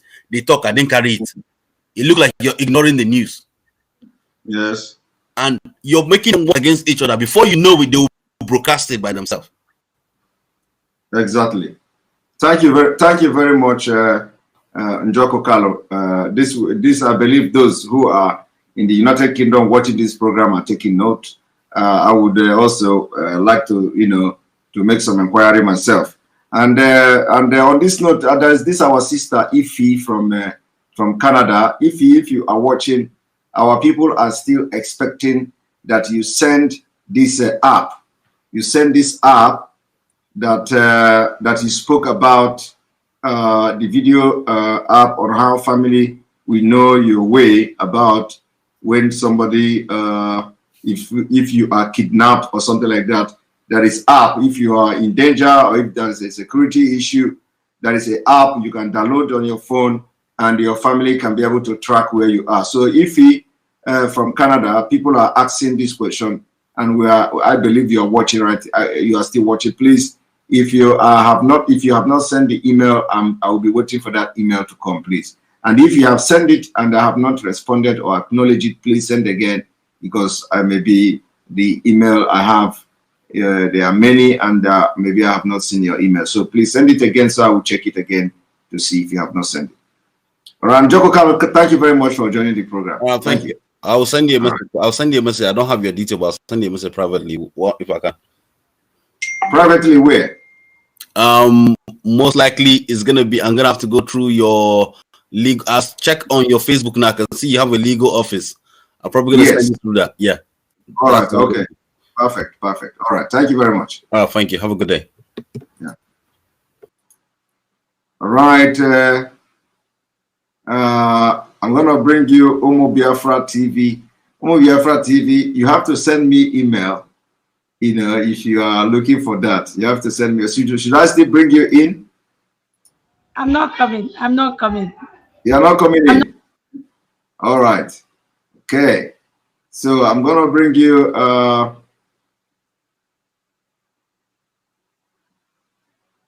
West Ihedioha. Good evening and welcome to the program. Yeah, good evening, Simon. Yes, welcome to the program. Thank you for having me once again. I'm so happy to hear from Njoko, what he just said. It's great. It's in line with some of the points I have actually made.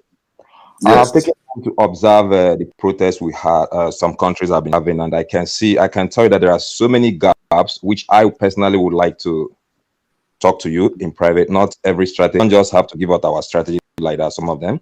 However, there is this point I was thinking before now, which is why I said is in line with what Simon Njoko said. I was actually thinking that it would be nice for us to have a brochure. Get brochure and make it carry more information of what is happening. I remember from the beginning, before we talk about this media war, we want to change the narrative that this is what is happening. We want to give them the information. And believe me, not everybody know what is happening in Nigeria. But if we can have a brochure, just like we used to have when we go to burials, showing people some of the pictures, high level information of some of the key points. A brochure that we will carry the day they invaded Nnamdi, our leader's house, and all these stuff. I believe this will send a very big message across. Not just going there and free Nnamdi. What has he done? Why are we freeing him? In fact, the point now is not even freeing Nnamdi because he must be free. We want our Biafra. So if people know the truth, if people know what is happening, then they will really have to react accordingly. That is one. Not just. I have also looked at people that are just going to Kenya embassy and Nigeria embassy or this British embassy. That is one. But at the same time, the government of Sweden, for instance, or Finland, where you are, those guys can still play a role. If we can target these people, in fact, for me, I don't see the need of going to Kenya anymore. They know what they did. They are one of the fantastically corrupt nations. Let's target these people that can even play more role. And when we do that, we hand over the brochure to them. In fact, we can even have a recorded documentary of some of the things that happen, which I believe will have men who can put that together. Put it in a video, put it in wherever, in a CD, hand it over to them, alongside with the data you just mentioned, which will come from the center. It has to be uniform. In communication, it has to be very consistent. Yes. So this is what I'm thinking from that angle. And that is that. The other one, last time we said we need to, one guy, Mr. Anthony Award, he said, let's pray for Abaribe and the rest of them. And if you remember the last time I spoke, I said you need to fortify yourself. But I went back home and I was asking myself, what can I even do to contribute to this? I don't believe in just seeing problem. You need to see problem and try to see solution because everyone can see the problem. We are in a digital age right now. I'm also thinking that IPOB, from what I'm seeing, if it is possible, if we have the resources financially to see how to employ technology, our security. I spoke to you last time. I said you need to fortify yourself with good people. But if you look at what you know for sure that only humans cannot really protect us. Think if we have a technology. Okay, maybe let me just give you a little bit about my background. I happen to be a manager in a technological environment. The power of technology. Yes, I have business background, marketing and communication, all those stuff. Yeah, but then I still believe in technology. that if we have a technology, in fact, we can even have our security room anywhere, so that people like you, people like Abaribe, people like body in key position is highly, highly secured through technology. I was speaking to one guy, I will not mention his name, the guy who, of course, yeah, you saw my email, the guy who gave us the music track and all the rest of them. I know what he said to me. He said he is hiding. He doesn't come out because he is under attack. So anybody who have that voice to speak for Biafra, I think if we can have a way to bring ourselves, all we need is one project manager, an experienced project manager who identify the resources we need. And we start putting things together. Yeah, we are going into digital economy, but not just talking about these things. We have to start. In fact, I used to talk to people, they tell you when Biafra come, they will do this, they will do this, they will do that. What I ask them is this: who will bring the Biafra for you if you are not willing to do anything? Personally, myself, since Mazi Nnamdi was adopted, I'm not doing anything. Or that's why if you see me, of course, you know nothing. I've been doing all I can to work for, because I feel like this is fighting a fight I cannot fight for myself. So it's time for all of us to understand that, yeah, we need to do better. So the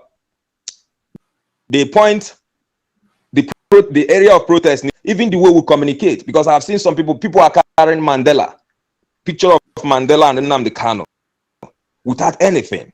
What, Katie? People understand why you are even protesting. Go above that. In fact, before then, in the beginning of going soft, the materials have been. I'm trying to go. Even I want to be aggressive. Some people are making it look like they're begging these people. We need to understand that, yeah, you don't beg your oppressors. You need to give them that language they need to understand. Understand where you're coming from. So, Nnamdi, when you have time, I know you're so busy, and when you have time, let's try and see what we can do. As a matter of fact, I'm also recommending that based on position, if it is possible for you to have an assistant, you need it if you don't have any yet, because we need to keep moving. When we say something, we need to keep implementing, not just talking about it. What? Anyway, thank you, my brother. Thank you, my brother. Can you hear me? Yeah. Yeah, I can hear you now. All right. Thank you, my brother. For yes. Yeah, we will talk privately. Thank you. Yeah. Go. All right. Well, I see there is somebody called Dennis. Dennis, welcome to the program. I have seen your private chat. You say that you want people like me to know what you people are talking. So, Dennis, you are live now. Can you speak? I want you to ask your question for everybody to hear, so that I will address you. Okay, can you hear me? I can hear you loud and clear. Yeah, of course I can speak. So can you reduce where you are watching me from? Because I'm hearing my voice twice there. So reduce the place where you are watching me from. Okay, I am in talk. Can you reduce the thing? You can reduce it now. Reduce where you are watching me from. You see everybody talking here. All the people that have spoken here, nobody is. I'm not hearing my voice. Only you. I'm hearing my voice. I'm telling you now to tone down. I'm still hearing myself. I'm still hearing myself. Can you tone it down?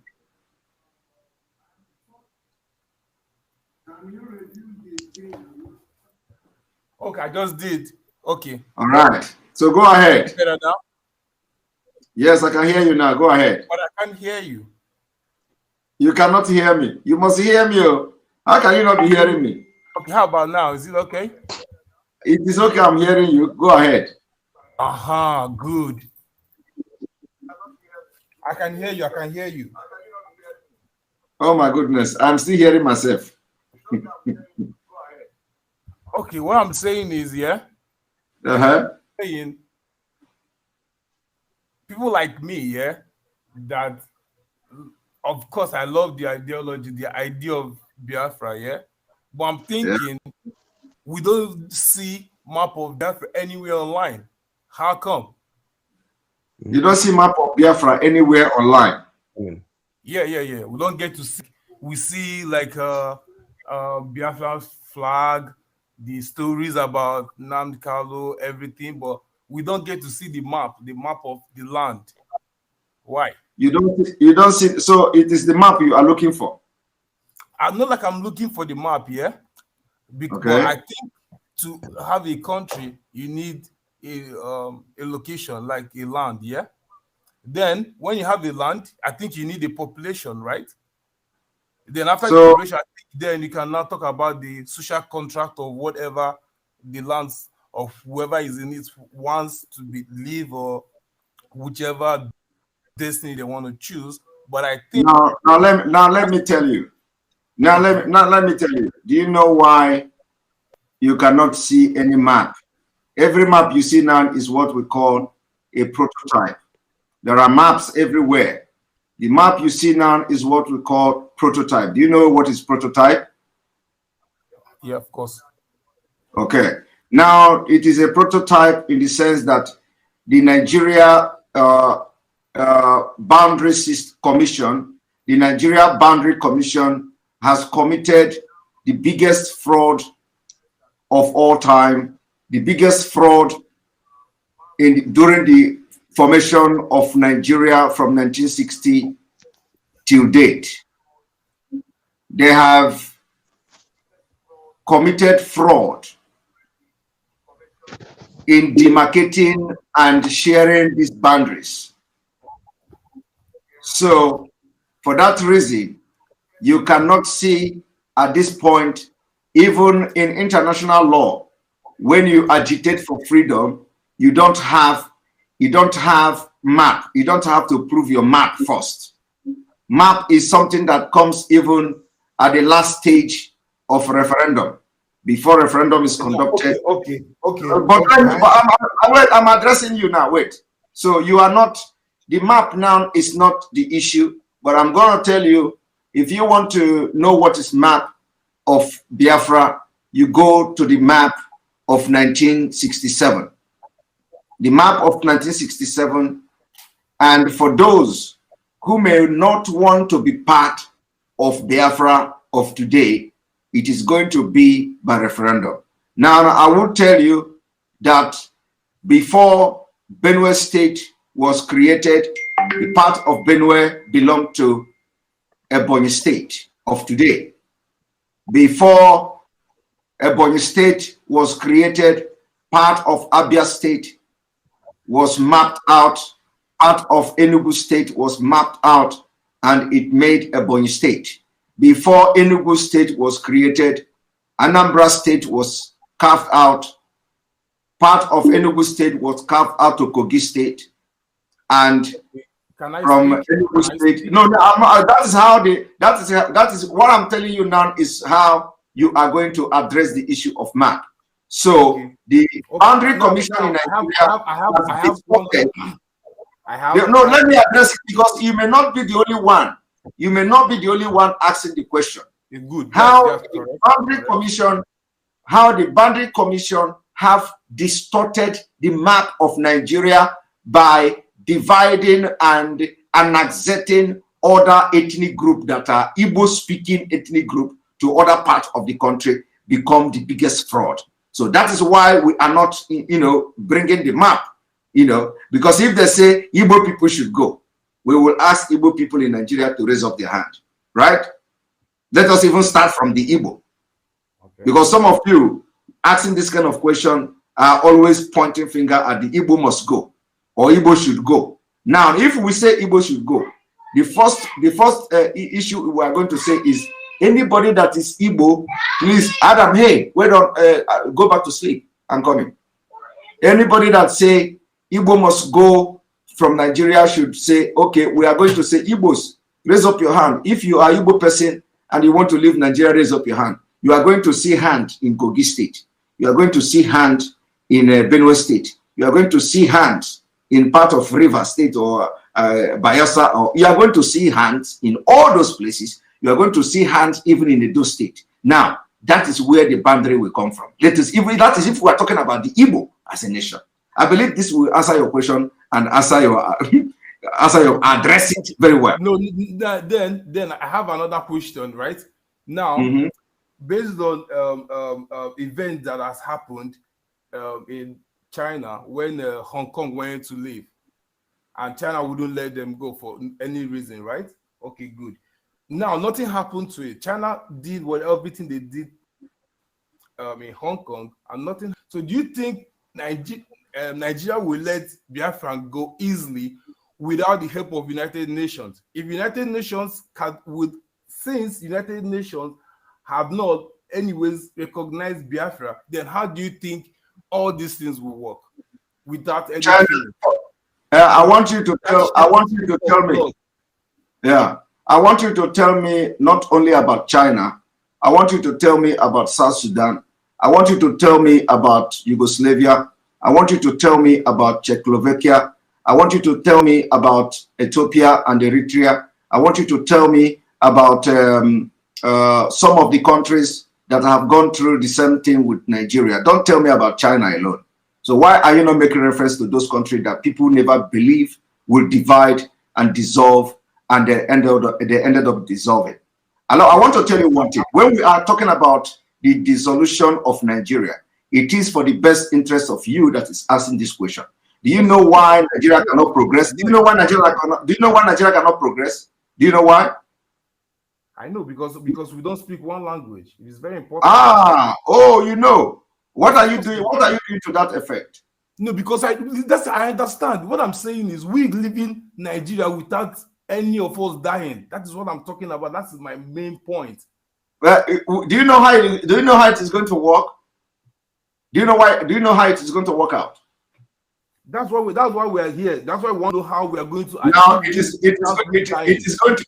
is going to work out when some of you who are asking irrelevant questions, instead of looking for a way to get your freedom first before talking about, or for you to even agree and coming out to say we demand a referendum before begin to address the issue of map or the issue of China that allowed them.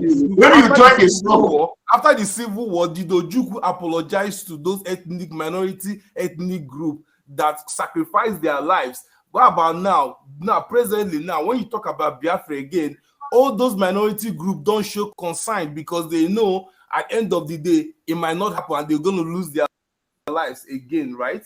It might not happen. The life is a risk where you are living. That's what I'm saying, because their fathers risked their lives with Ojukwu, right? And the Ojukwu ran away, right? He ran away, he secured himself. Then people died. At the end of the day, they were forgiven, giving back, allowed them back to Nigeria, right? Then at the end of the day, you are bringing it back all over again, right? Wanting people to still sacrifice their lives again for this same cause without showing them, like, even apologizing to what has happened in the past, making these people accept truly from their heart that, okay, we can still do this again, accepting from their heart. It is the major problem. You can say that, okay, probably your ideas is good. Everybody wants to be free from Nigeria because we speak one. My brother, let me tell you one thing. You may have a valid point, but let me tell you one thing. First of all, this generation were never part. Adam, go there. This generation were never part of the Biafra war. Number one. Number two, Ojukwu and other people may have made mistake. That's number two. Number three, whatever mistake you believe Ojukwu may have made should not determine your future. That is number three. You should not allow the mistake of the past to determine your future. Are you going to tell me now? Are you going to no, listen. But you don't know that the past, the history, if we don't, do it right, we'll still make the same mistake of the past because, of course, listen, let me tell you, nobody. That is what we're trying to say. In the end of, we are trying to, come to like a round table in the sense that, okay, good, we are stating for a very good cause. Of course, having Biafra will be the sweetest thing anyone would wish for because we speak the same language. We cannot deceive each other because we speak the same language, and whatever you say, I will understand. Whatever it is, I will understand that is happening, I will hear it because I understand the language. Yes, that is a good cause. But okay, good. Now look at the minority tribes. And obviously, don't understand Igbo very well. Of course, there are people too that don't understand Igbos. They are minorities as well. But also, we need them to achieve our cause because if we don't get these people to follow us with this agitation, how do we get access to sea? And if we don't get access to sea, how can we trade? How can you know, my brother, you are jumping here and there too much. Let me tell you, first of all, the Biafra we are looking for, we are not going to have minority. What we are going to do in Biafra is that Biafra is going to be a confederation, a confederation state. It is going to divide along tribal line. And that tribal line, there will be no tribe that is going to be a minority in Biafra. We want to do something opposite what is Nigeria is what is obtainable in Nigeria, because we have. Can I because you mentioned minority. In the new you state, mentioned minority. In the new state shouldn't have any tribe. They should be what all citizens, equal rights. There shouldn't be anything like tribe. That is what I'm saying. Do you know why? Do you know why it's important? Tribe? Why would you say? Wait. Do you know why it is important?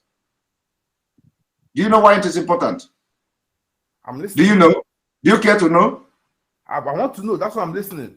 And so now just allow me to talk. Why it is important we divide along tribal line is because that is the only way you can have development. We will allow you to develop, control your natural resources on your own. We will allow you to build whatever you want to build on your own. We are going to have what we call a central command system, a central defense system, common defense system, that if you are attacked, you are going to be protected by the central defense system. But the issue of government, you are going to have your own government, you are going to have your own parliament, you are going to have your own law because of this diversity. Listen, can I go ahead? See, Soviet Union, what broke Soviet Union is nationalism, right? People from Russia, Moscow, having more liberties, more than other nationalities, right? That's same thing. What broke Soviet Union? Now you talk about Biafra. They mention tribe. How can you mention tribe in a new state? You shouldn't talk about tribe. Everyone's supposed to be equal. I should be able to have right to go and work in Port Harcourt, go and work in Calabar, live there without anyone telling me I'm not from there, or maybe it's not my tribe, but this is not where I'm from. If we don't talk about tribe in our new state, if we're going to have a new state, we should scrap this tribalism talk. It should be part of our conversation. We're talking about a new state. Everyone should be equal, equal rights, equal liberty. Everyone should live anywhere you want to live. That is the problem we have in Africa, in Nigeria. My brother, let me. You don't need to be lying to yourself. Let me use something for you. The truth, because the truth will set us. Listen. No, let me use. You know you are in talking. You know you are in talking. From the same state, you are talking, right? You, my brother, right? They say, okay, we are from the same state. You are from the same Biafran state. Why do I have to still talk about tribe? Why must I talk about tribe? Do you know why I say you should not lie to yourself? I'm listening. Now, I want to, if you'll be following me, the other day I explained about the United Kingdom. They are all, you call them English. Do you know there are tribes in the United Kingdom? Of course. Do you know that United Kingdom is do you know that United Kingdom is divided along tribal line? Are you aware of that? I wasn't aware of that.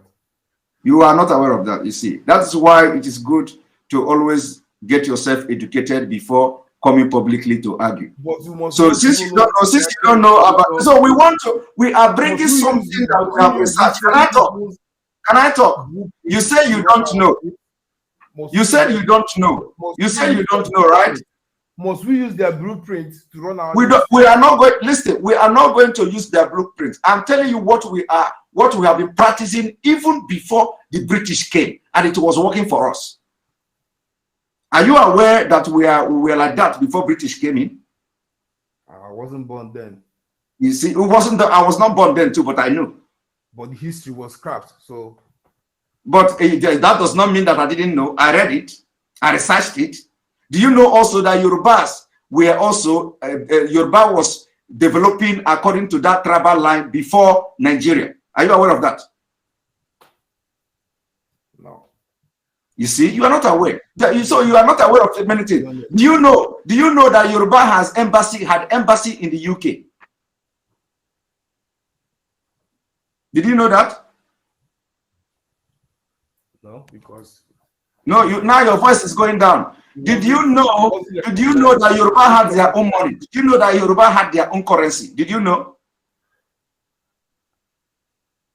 I cannot hear your voice again. No, I'm putting my ear now to hear your voice. Currency, but it wasn't Did you? in the stock market. What? Was it there for trade? Was it in the stock market? Oh my goodness! People that have their own embassy and passport. Okay, do you know that Yoruba have their own passport? They used to travel abroad. Okay. Did you know that? You don't know. So what are we talking? There are so many things you don't know. So when we are talking about tribal line, you listen to us because these are things that have worked. We are now in civilization. We are in modern age. So we are researching and we are following how countries are developing. And when we say this is going to work for us, you believe us. Because if you don't know all these things I'm mentioning now, how then do you convince other people that what we are saying is not going to work? Because you don't know. No, that's what I'm saying. Now, okay, now you okay, giving us this information. Okay, now telling us that okay, probably we should use this blueprint that it is going to work. Okay, good. It is not using this blueprint. It is our blueprint. That is why we people don't let the new knowledge to take over because we still go with the past of what worked in the past. We are talking about a new state. New ideas, new generation. If you are talking about new generation, you are bringing things of the past. Why don't you just? Would you want to say okay? Because we should go back to empire's time or kingdom days or olden days? No, of course, this is a new state. New state. You shouldn't use British blueprint or how about Americans blueprint? How about every? Okay, okay. Thank you. Hold it there. I want you to tell us about America blueprint. You mentioned America. No, I'm not talking about. I'm not even talking about. I'm just talking about the most important thing, which I think in my head, which is we are all every other people too as well that don't know or no obviously not aware of some. No, you mentioned America now. You mentioned America. So no, I'm just trying to say something. You're just trying to say something. Okay, but let me tell you a little bit about America. Do you want me to tell you? Yeah, I'm listening. Of course, we are learning. You also know that America has no diversity, and America have independent state. So in other words, you can even call it. Can I explain to you? Can I explain to you? Do you know that in America you can even say that America is divided along tribal line too?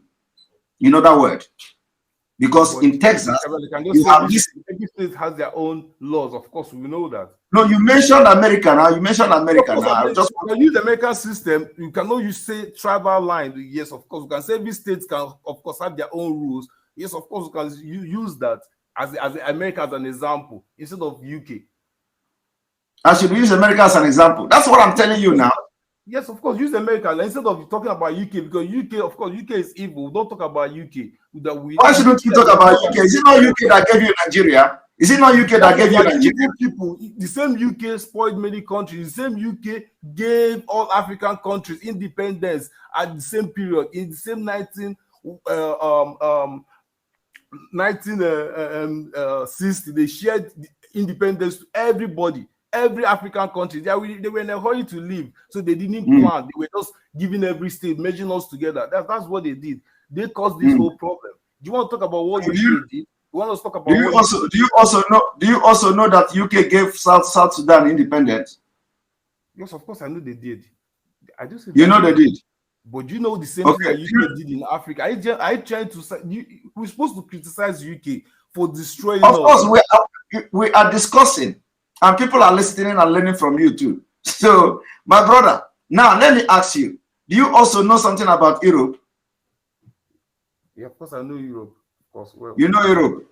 Yes. What do you know? How many countries do you have in Europe? 28 countries. 28 countries in Europe. My brother, sorry that I'm laughing. No. I mean, I'm thinking. Of course. Yeah. Okay, go up here. How many countries do you have? How many countries do you have in Schengen State? Schengen State. I Yes. think Schengen State is supposed to be 20 something, but I'm not sure. 20 something. I think 28. I mean, I think Schengen State. Okay, make I give you break. My boy want to go to toilet. Make I give you break. No go away. I'm enjoying this. Of course, I'm here with you. Thank you very much. No go away. Attention, attention. IPOB 1. Attention, attention. IPOB 1 family. This announcement is for those outside of the USA that wish to donate to the Eastern Security Network Fund that is based in the United States. Because of the fees that donators have to pay the bank when sending wires, we recommend that if you're sending less than $250, that you donate through the IPOB USA website. It's fast, simple, and less expensive for you. Go to our website, www.ipobinusa.org/donate. That is www.ipobinusa.org/donate and make your contribution. When it comes to keeping our people safe, every bit counts. After all, the security of our communities is our responsibility. Let's make this happen together.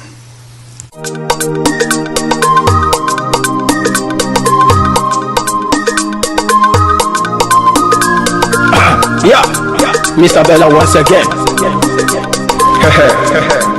Wisdom, heal it, come on. Say Biafra will not last forever. They say happy up in no go stand. What did they know? What do they know? What do they see? If you give me a gun, I will shoot them aside. If you give me a gun, I will shoot them aside. If you give me a gun, I will shoot them aside. If you give me a gun, I will shoot them aside. If you give me a gun, I will shoot them aside. No. Biafra will live forever. Biafra will live forever.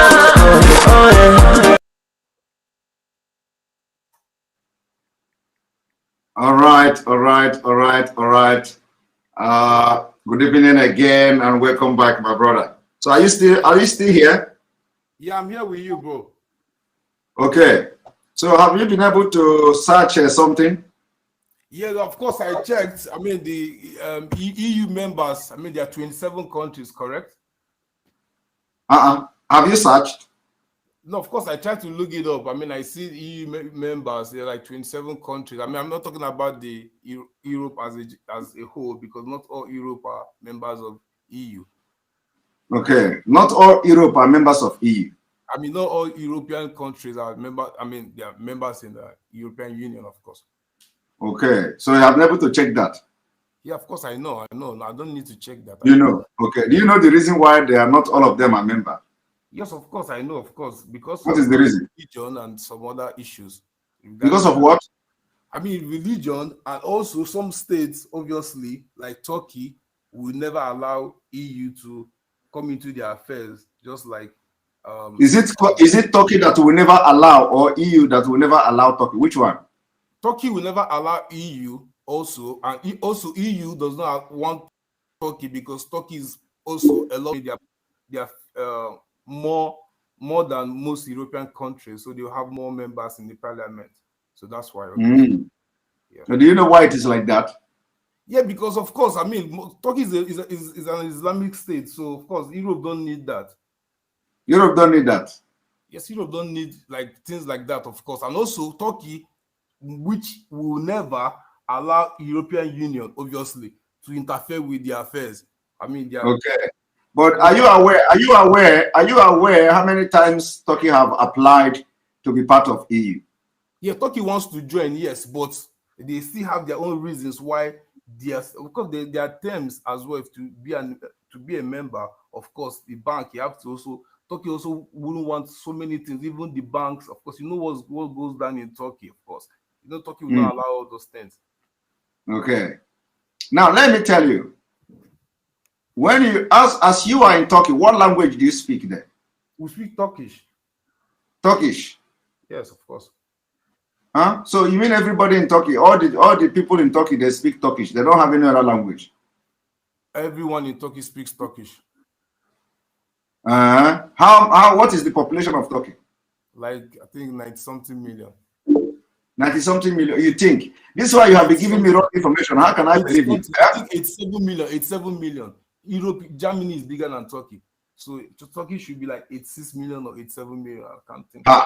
You don't know the population of a country where you are living. The of place course, where it can never be more than 8-something million. I mean, if I check population of Turkey, it cannot be more than 8-something million. My brother, problem there. So you don't know not the population of the country where you live. You don't know. I mean, how can I know the population? I have to search it. Okay, now it says Turkey is 82 million as for 2019 last census. Yeah, 82 million. Okay, now let me ask you again. I'm close. Let me ask you. Turkey speak Turkish. What language do you speak in Nigeria? That is the problem. That I understand where you're coming from. Is it a problem? Now you understand where I'm coming from. I know. I never understand.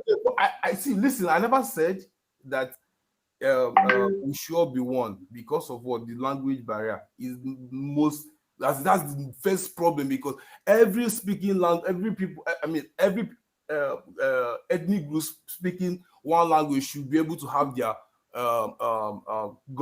their states, whatever they want to, any political destiny they choose to choose. Of we know that is the problem, because we all don't speak. So how do you want to solve the problem? How do you want to solve the problem? How do you want to solve the problem is what? First of all, the way to solve the problem is what? First, we should align with all these little minority tribes. First of all, create you are still mentioning minority. United Africa for us, all of us one that can favor all of us, because we cannot say only Igbos are Biafrans. You can't say only Igbos are Biafrans, because Igbos not. Of course, we know there are other people too. Well, that is exactly what we are saying. We are not saying that only Igbos are Biafrans. And that's why we say, if we say we know that no only Igbos are Biafran. Do you know that? Okay, like Governor Wike would always say he doesn't support Ipob. But you have not told me. You have not told me what you said. I mentioned language. I asked you how many languages do you speak in Nigeria. You say that is the problem. Which is the problem, brother. I know is the problem. This is our okay. So what is the solution? What is the solution? The solution, everybody should separate, go their way. That is the perfect solution. But the thing is, do you think, economically, that if we separate, we all will be like, our states will be rich enough to compete with international market, international community? That is what I'm thinking about. Now, what I'm thinking in my head is, well, okay, good. It's good to separate. If Oduduwas go their way, they are in a perfect position, because they've got sea. It's not questionable, because Lagos is their land. You cannot question it. Northerners will never accept, because they don't have sea. That is one thing that Northerners will never accept. First, they don't. How would they make money? Of course, know that people will die. They will never let that go. We all force we know that. Okay, how do we do it? Diplomatically, that no one will die, everybody will separate amicably, there won't be any bloodshed. That's what we are talking about. How do we separate without fight? Because these Northerners will never let Oduduwa go, because they need that spot. They will never let Biafrans go, because they need the land, what we have. But you know that dividing is the solution. But your concern now is that they will not let go. That's what I'm saying. They will not let go. That's what my concern is. How do we get our people to go freely without fights?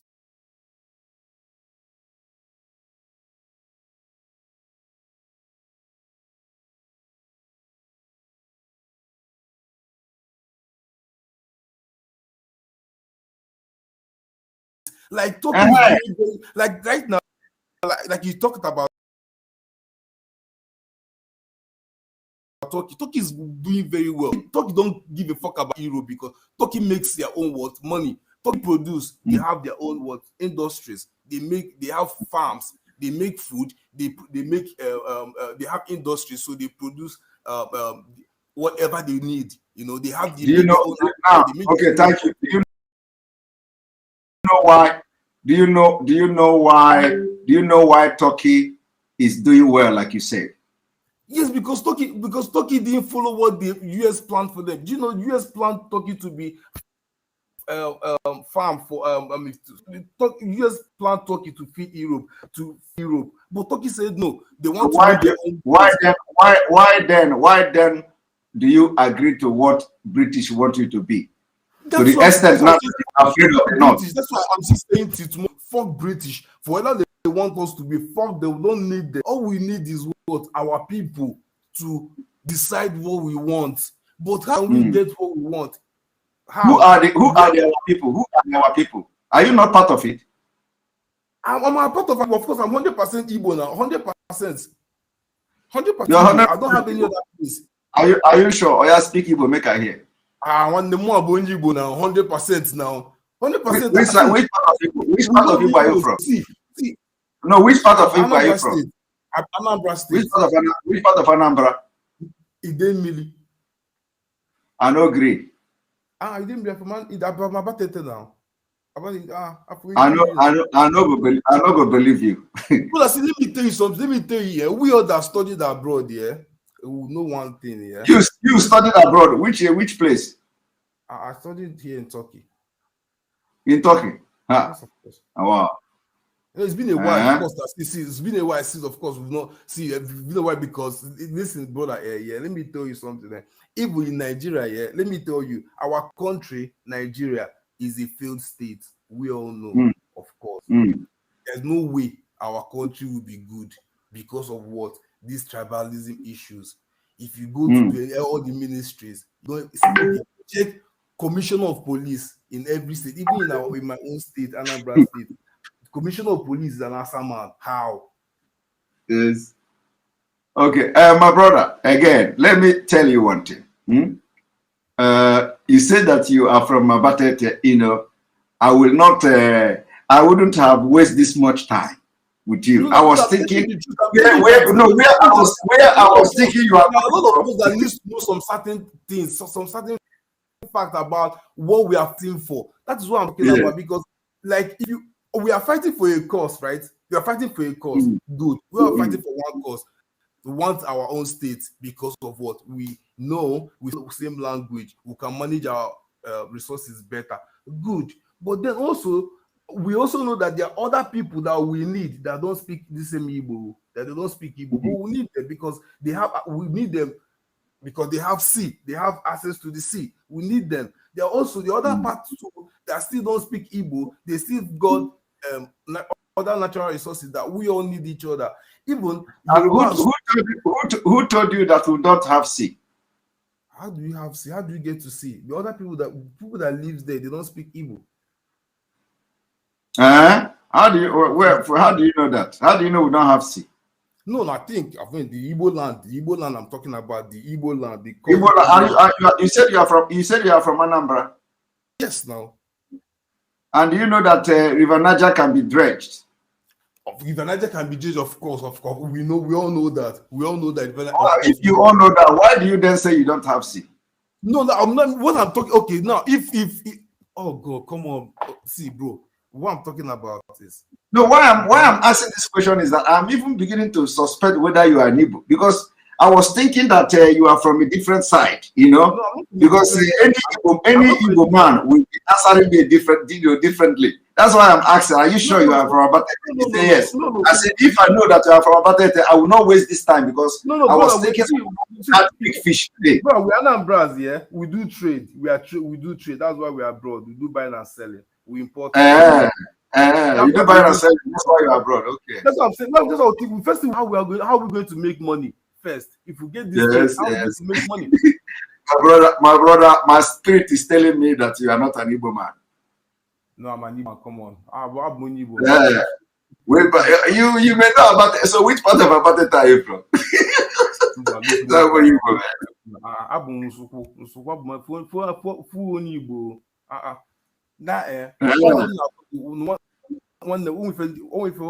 I don't know abroad in the nature. Abroad we can do friendly. What I go, but even the most important thing in nature, my head though, as for me and my people around me, whenever we argue this topic, this Biafran talk. Do you know, my brother? Do you know why I allow you to have this fun or this long? No, it's not a fun. It's not. We're all learning. You don't call it fun because it's a fun with a lot of people here. Do you know the reason? Yeah, of course, it's fun to a lot of people, but also we are still learning. Yeah, we are still learning. At least we have learned a lot from you today. But do you know the reason? I'm listening. Tell me.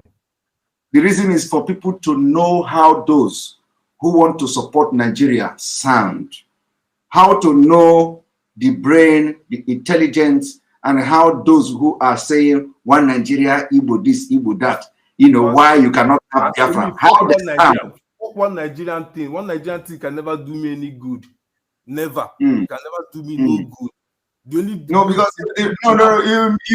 You may not even know it. But you to even question the Biafra struggle to where is your map? I'm not questioning the Biafra struggle. Never will I question the Biafra struggle because that's what we need. I don't question the Biafra struggle. What I'm talking about is what? How do we get this state without any of us dying? Simple and short. There's no way of freedom always comes. Freedom always. We want a referendum. Freedom always comes with a price. And that price has been paid. We have been paid up. We have paid that price daily. Don't pay that price. Don't pay that price. See, Mazi Nnamdi don't lose Papa and Mama for this same price. They don't lock him up, but they're inside jail. And I see it's inside jail. Now some still other people, Igbos too, Igbo elites, still don't give a fuck. So for that reason, are you aware of Flanization of Nigeria? I know. Of course, I know. You know. Okay, so you rather want the Fulani to chop your head than to... Never in this world. I don't even want to be part of Nigeria at all. But what I need my state. I need my... But the thing is, to achieve this thing, people will die. How do we get this thing without... Okay, of course, let's just say, okay, they will arrest us, jail us, of course. We are fighting for a cause. They will lock many people up. Okay, good. Without killing us. Okay, why not you just fight this United Nations? Fight this organization, because this is the key to give this because they know we have the population. We all want the same. We all want Biafran. But what Nigeria ourselves will never let because of what we have. Now they want to kill us. How do we protect ourselves from dying? That is the most important thing. Who will help us? Who needs this superpower, strong? Okay, during the time of civil war, Russia and the British, they helped Nigerians to kill us. You know that. The people that supported Nigeria, they got support from Russia, they got support from British to kill Igbos. Everyone knows it's so clear. Okay, how do we fight again without us dying? Without this killing all the time? So, my brother, thank you for sharing this wonderful opinion with our viewers. People have now listened to those and how those who question Biafra struggle, whether directly or indirectly, how they reason. And I really thank you. That's what we will achieve. It will only take time, but we'll achieve it. That is one thing. Okay, we're going to achieve it now. Okay. Okay. Of course, that's something that will always happen. It can never stop. It's something that must happen. If not, the Third World War will see happen. Then we'll see our states, because definitely countries, all the countries say they are edge of war. But the thing is, how do we act without we dying one after the other? But that's only my own issue. I don't have any issue with anything about Biafranization because that's what I need, because I'm an Igbo man. Okay, so you don't have issue. You don't have issue again. You are fine now. I never had an issue. First of all, the top stuff I was talking about is what I talked about. There was no map of Biafra everywhere online, because in my head I was thinking that if we are fighting for a cause, we should know what we are fighting for. The land. Where is the map? At the beginning, that was my first question, right? From starting this conversation, where is our map of Biafra? That was how I started our conversation. But thank you very much. You made your own point. Then I also said there's other people like me out here. They want the same cause, but their issues, they have doubts. That is the doubt. We need you people to clear us. That's all. Support. That's what we need, because we know that this is a good cause. But obviously, some people have that because obviously no one wants to die, right? We all want to see this. So the only most important thing is what? How do you convince other people to that still? Okay, man, Nnamdi is locked up. Now, other people, other Igbo men, Igbo rich men, elites, they don't still talk about these things. They don't even care. They're not talking about it. They're making. They are talking about it secretly. We know. Yeah, of course they talk about this, but they're all afraid. That's what I'm saying. They're all scared. Of course, nobody wants to speak up. Nobody wants to speak up. Only the braves come. Like when I wanted to come online, someone was saying like, "Are you scared? Are you afraid?" I was like, "Afraid of what? No, I'm not afraid of anything. I'm saying the truth. The truth is, this Biafra is what we need because of what we speak one language. You cannot deceive me. I cannot deceive you. That's the most important thing. Yeah. That's when you will. All right. Yeah, of course. All right. Thank you. What is that your name again? Dennis. Dennis. Okay. All right. Dennis, thank you very much for joining the program. Always watch so that at any time you can always come to contribute. Okay. Yes. So, and this thing will achieve it in Jesus' name. We'll achieve it. And no one will die. The most important thing, we are not dying. We will live to see this thing come true. Amen. You're welcome. Okay. All right. Yes. All right. So we are not here up now. Dennis is one of those who, how they, you have now, learn how people who question Biafra, how they think, what is in their mind, their opinions, what they feel that is going wrong. So when you see them, give them opportunity to talk, and they will talk. And when they will start from the beginning that how are you going? You are not doing it. You can't get it. And then at the end of the day, when they find out that they have finished everything they have to say, they will come back again and tell you, yes, we are supporting what is going on. Support Biafra, but how do we get it? Is the problem. So you have just had it. I want everybody to go and watch this broadcast, especially this particular part. It is very, very interesting. You may not understand how interesting it is now because you are watching it live. So you are going to understand how interesting the interaction with Dennis is after the broadcast. When you go, you fast forward to when Dennis come into this program, and then you start to watch and start to listen. Believe me, your life will never remain the same, because that is how an average Nigerian who don't want Nigeria to break up or who have questions about the Biafra restoration, that is exactly how they reason and think. And maybe it is going to deliver you. So why allow him to talk this much is because I know it is going to go a long way. This video is going to go a long way. Go and cut it from that side and share it. Let it go viral on social media so that people will listen the interaction between Simon Ekpa and Mr. Dennis. Of course, we know I am still suspecting that he's not from Abatete, but let us agree that it's not Abatete. Abatete people, forgive me. Abatete people, do not come to my program and fight me. I know for this guy to have said he come from Abatete, I didn't say it too. So that is by the way. Mr. Chief Onoha, thank you for this super chat. You have always supported this page. You have always supported this page. Thank you very much, Chief Onoha, for this wonderful super chat.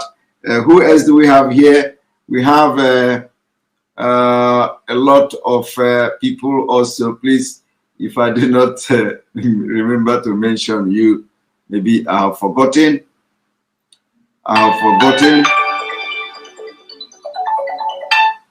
One moment. Those of you who have made super chat and I don't see your super chat, please forgive me, but I think there are so many people who have made super chat and I didn't see them here. I think this Onoha, His Excellency Mazi Nnamdi Amadike, one of Biafra Africa widow to the world, freedom fighter is a fundamental human right. Geological Republic of Nigeria, get it to your head. That is right. Njoko Kalo, please, what is it again? I thought you've spoken before. I'm just going to have. I think. Let me bring you AA. Welcome to the program. Yeah, good evening, sir. Yes. Thank you very much for a good job. And that's what I want to say is that it's like your program. Our people are not watching it at home. It has been they cannot have access to it because my people normally follow up. I ask them to follow it up, which I follow them. I do send a card for them every week. But now, since some days now, they have been complaining that they cannot access it. Even right now, they're supposed to be watching it now. Now they are on bed, they cannot access it. I don't know what happened. Or when you said it, I think yesterday, that it's been blocked, that they block it secretly. Even now, you even say it today. Yes. And was it and you finally block it yesterday. And I love that decision you took. Although the lady was still telling you that it's not good, I love it. A man, you have to be a man. That's why it won't make me to love our leader. That is it. A man, you have to be a man. You have to cut it. When you cut it, you cut it. And what you have done, I love it for removing it completely. Now, let's all learn how to use our own. That was make us who we are. That's why we are Biafrans. And what is there again? What I'm going to talk again is this. And these protests we normally do. Like the last protest I went, that was June 12th, when we and Oduduwa were doing together. We always going on weekend, and I don't think, our just opinion, I don't think it's the best for us to be doing that's a protest of this very weekends. It's not good. I don't think that idea is good on weekends. If we want to do a protest like this, especially this very one now, it should be where that's a working days. That's a between Monday to Friday. Like Italy here, I have not seen them. I've been here for a very long time.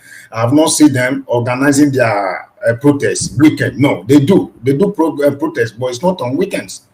It's working day. You see police regarded everywhere. You understand, everywhere with food. You understand, everything distracted. You understand? But the way we do our own, I've been following it up. I don't think it makes sense. Every weekend. No, it doesn't make sense because there's a particular people we want to involve. There's people we want to speak to.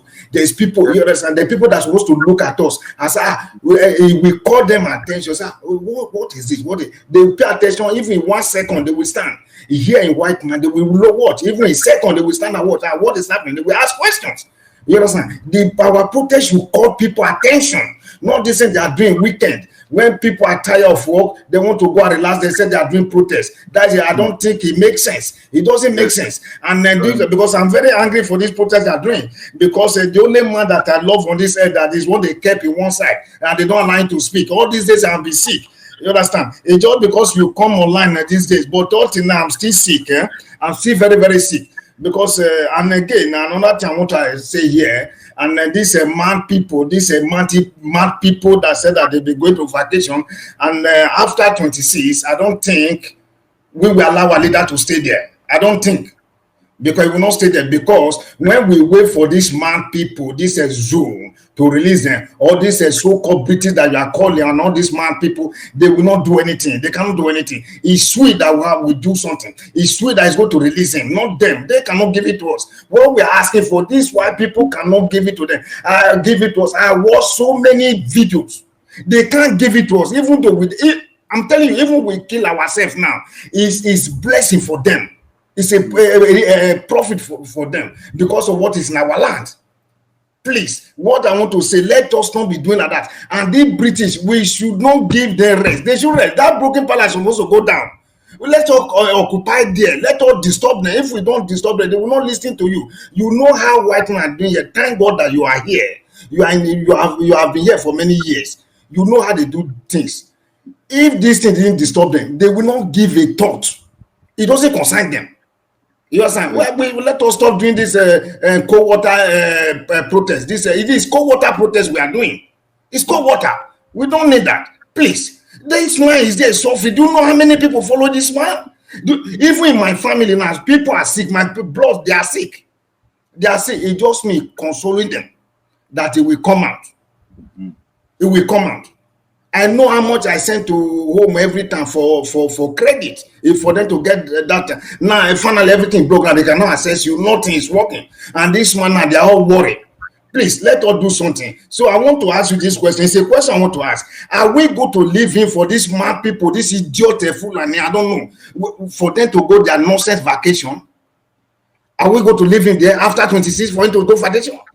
That's what I want to know today. Please, I want to know that today. Please, I want to know from you now. Are we going to leave him there for him to stay there? That is not where it's supposed to be. It's too big to be there. That man you see there is a president. It's a president. You know how many people that them are giving life to and give hope to? Millions of people.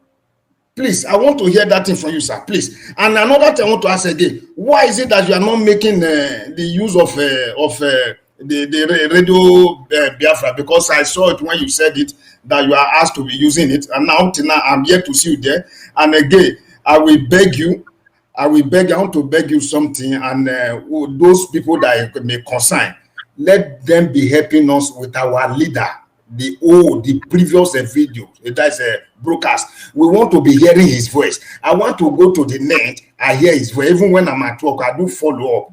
You understand? I want to be hearing his voice because he gives life. He gives me life. I don't know for others. He gives me life. Thank you very much. Thank you very much for the wonderful job. Let me address you the questions you asked.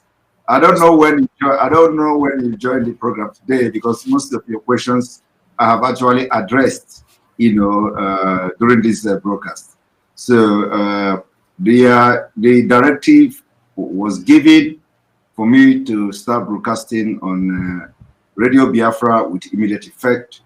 Therefore, of course, for one reason or the other, maybe technical reason or the other, the people are still doing some mathematics. So that one is still pending, so depending when these technicalities are fixed. Then on the issue of whether we're going to leave our leader there, I believe that the legal team, they are doing everything possible, and we believe in them, and we believe that they are going to do the right thing between now and that time, and we believe that we are not expecting anything less than the best. You understand? So we leave it as that. Okay. We are not expecting anything less than. Now thank you. I want you to remember me. There was a day I called, some months ago. You still remember me when I was talking? You say I'm full of emotion. I told you over 20-something years I left there, I rejected that country. I'm not outside that country. Before this, our leader come up, and I was so happy when they come up. If you can still remember me, I'm the person. Yes, I remember. Thank you very much. All hail Biafra. All hail Nnamdi. Thank you. Yeah. Right. Thank you, Lord Michael, for this.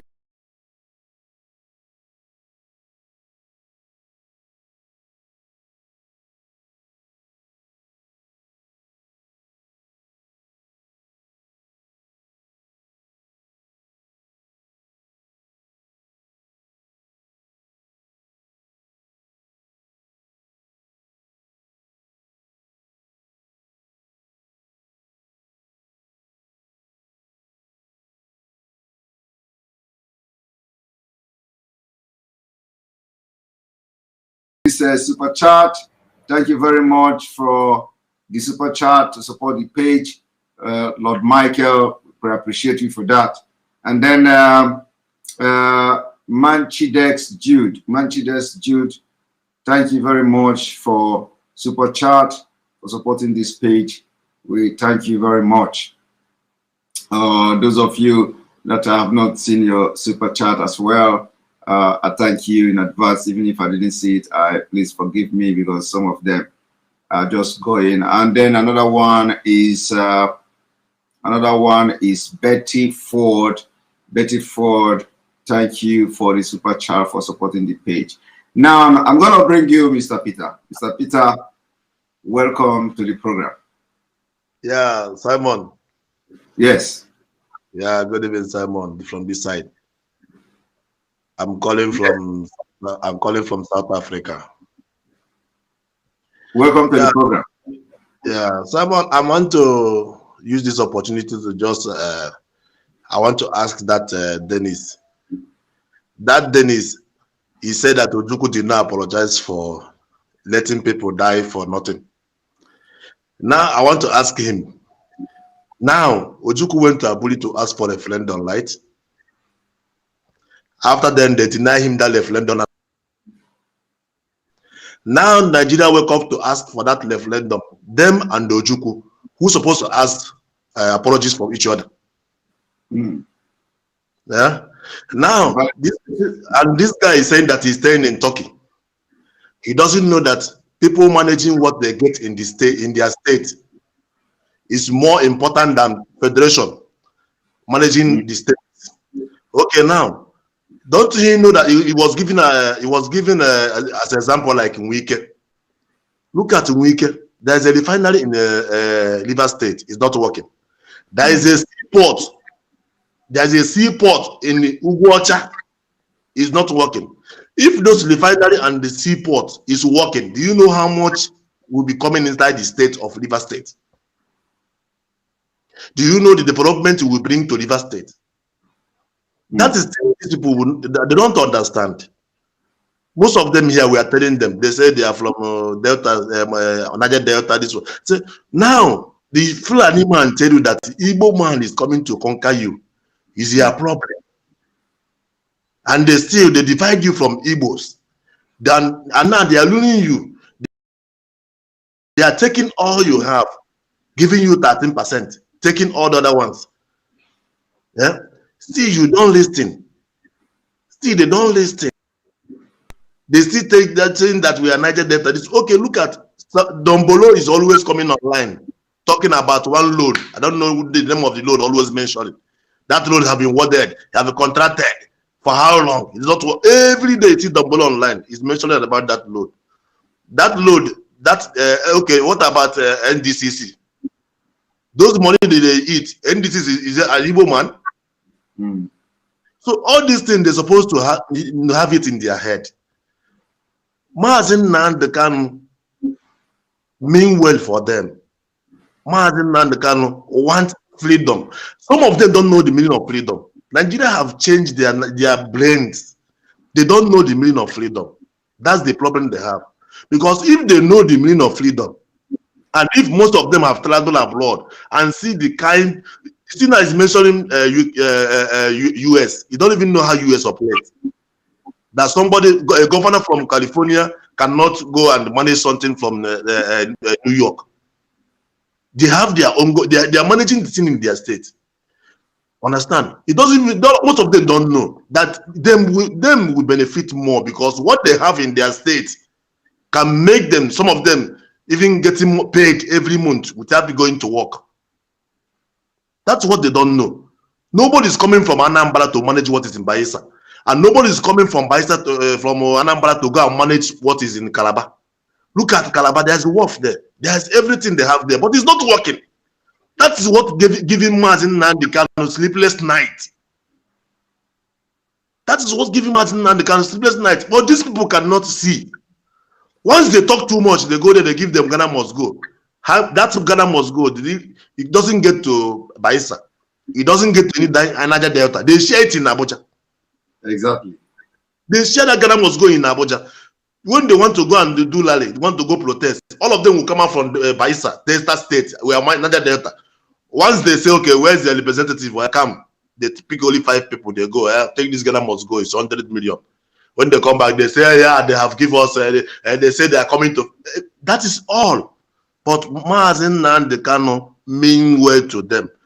But they've forgotten that the Mazi Nnamdi Kanu once mentioned to them that these people promised me all you well from their side, I refuse. They promised me many things, I refuse. How many of people from that thing they refuse? One is building a university in Cotonou. It's not true. Yes. So people, I don't know. We have Mazi Nnamdi have make it like clearly for them to know. You have make it. Look at him. Wike come out and say that River State cannot even be paradise in 40 years coming. Who told you? Why do you mention that? If River State can be managing what is in River State, give them 10 years. Dubai is just a small paradise. Dubai would be a small paradise in what River State will become. But some people, they don't know. Look at some of them. They say from Benin Kingdom. The airport in Benin is it working? That airport in Benin, is it working?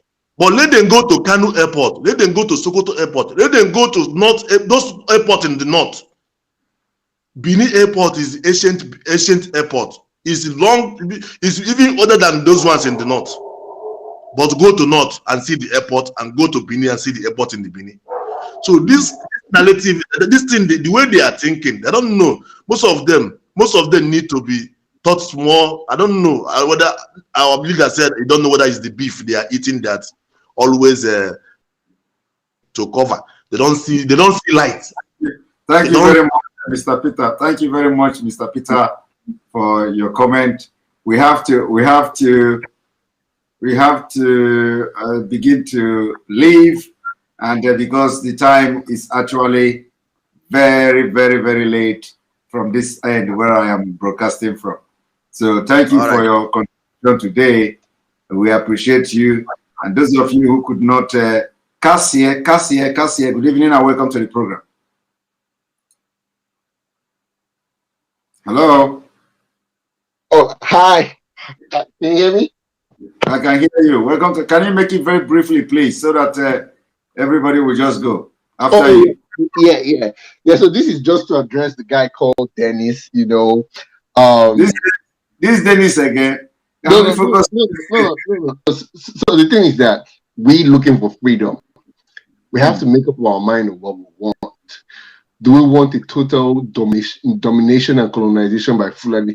Because okay, and I hear a lot of people saying it's impossible, they can't do that, it's modern time. If you look at the map of the Northeast, the places that are predominantly, the Sharia states, these are where the Fulanis are predominantly docile. These were Hausa states. But over time, over years, they've eroded those places. So they can do it to anybody because they have the weapons and they have, the backing, because a lot of powers back Nigeria. And if you're backing Nigeria, you indirectly back, the Fulanis. So we need to make up our mind if we want our names to be called Abdullahi, Musa, Muhammad in the future, or if our children should be called out, or if we want the erosion of the Igbo language and Yoruba language, for Fufu Day. Then there's another thing I heard and read. As you are speaking, Cassia, let me, as you can see on the screen, you are seeing ranking by area. Ranking by area means the landmass of Nigeria state.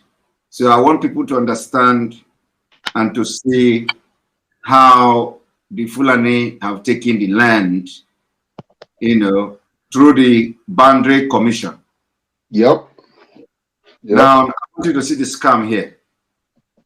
Niger State 76,000, Borno 70, Taraba 54, Kaduna 46, Bauchi 49, Yobe 45, Zamfara 39, Damawa 36. Are you see how it is going down?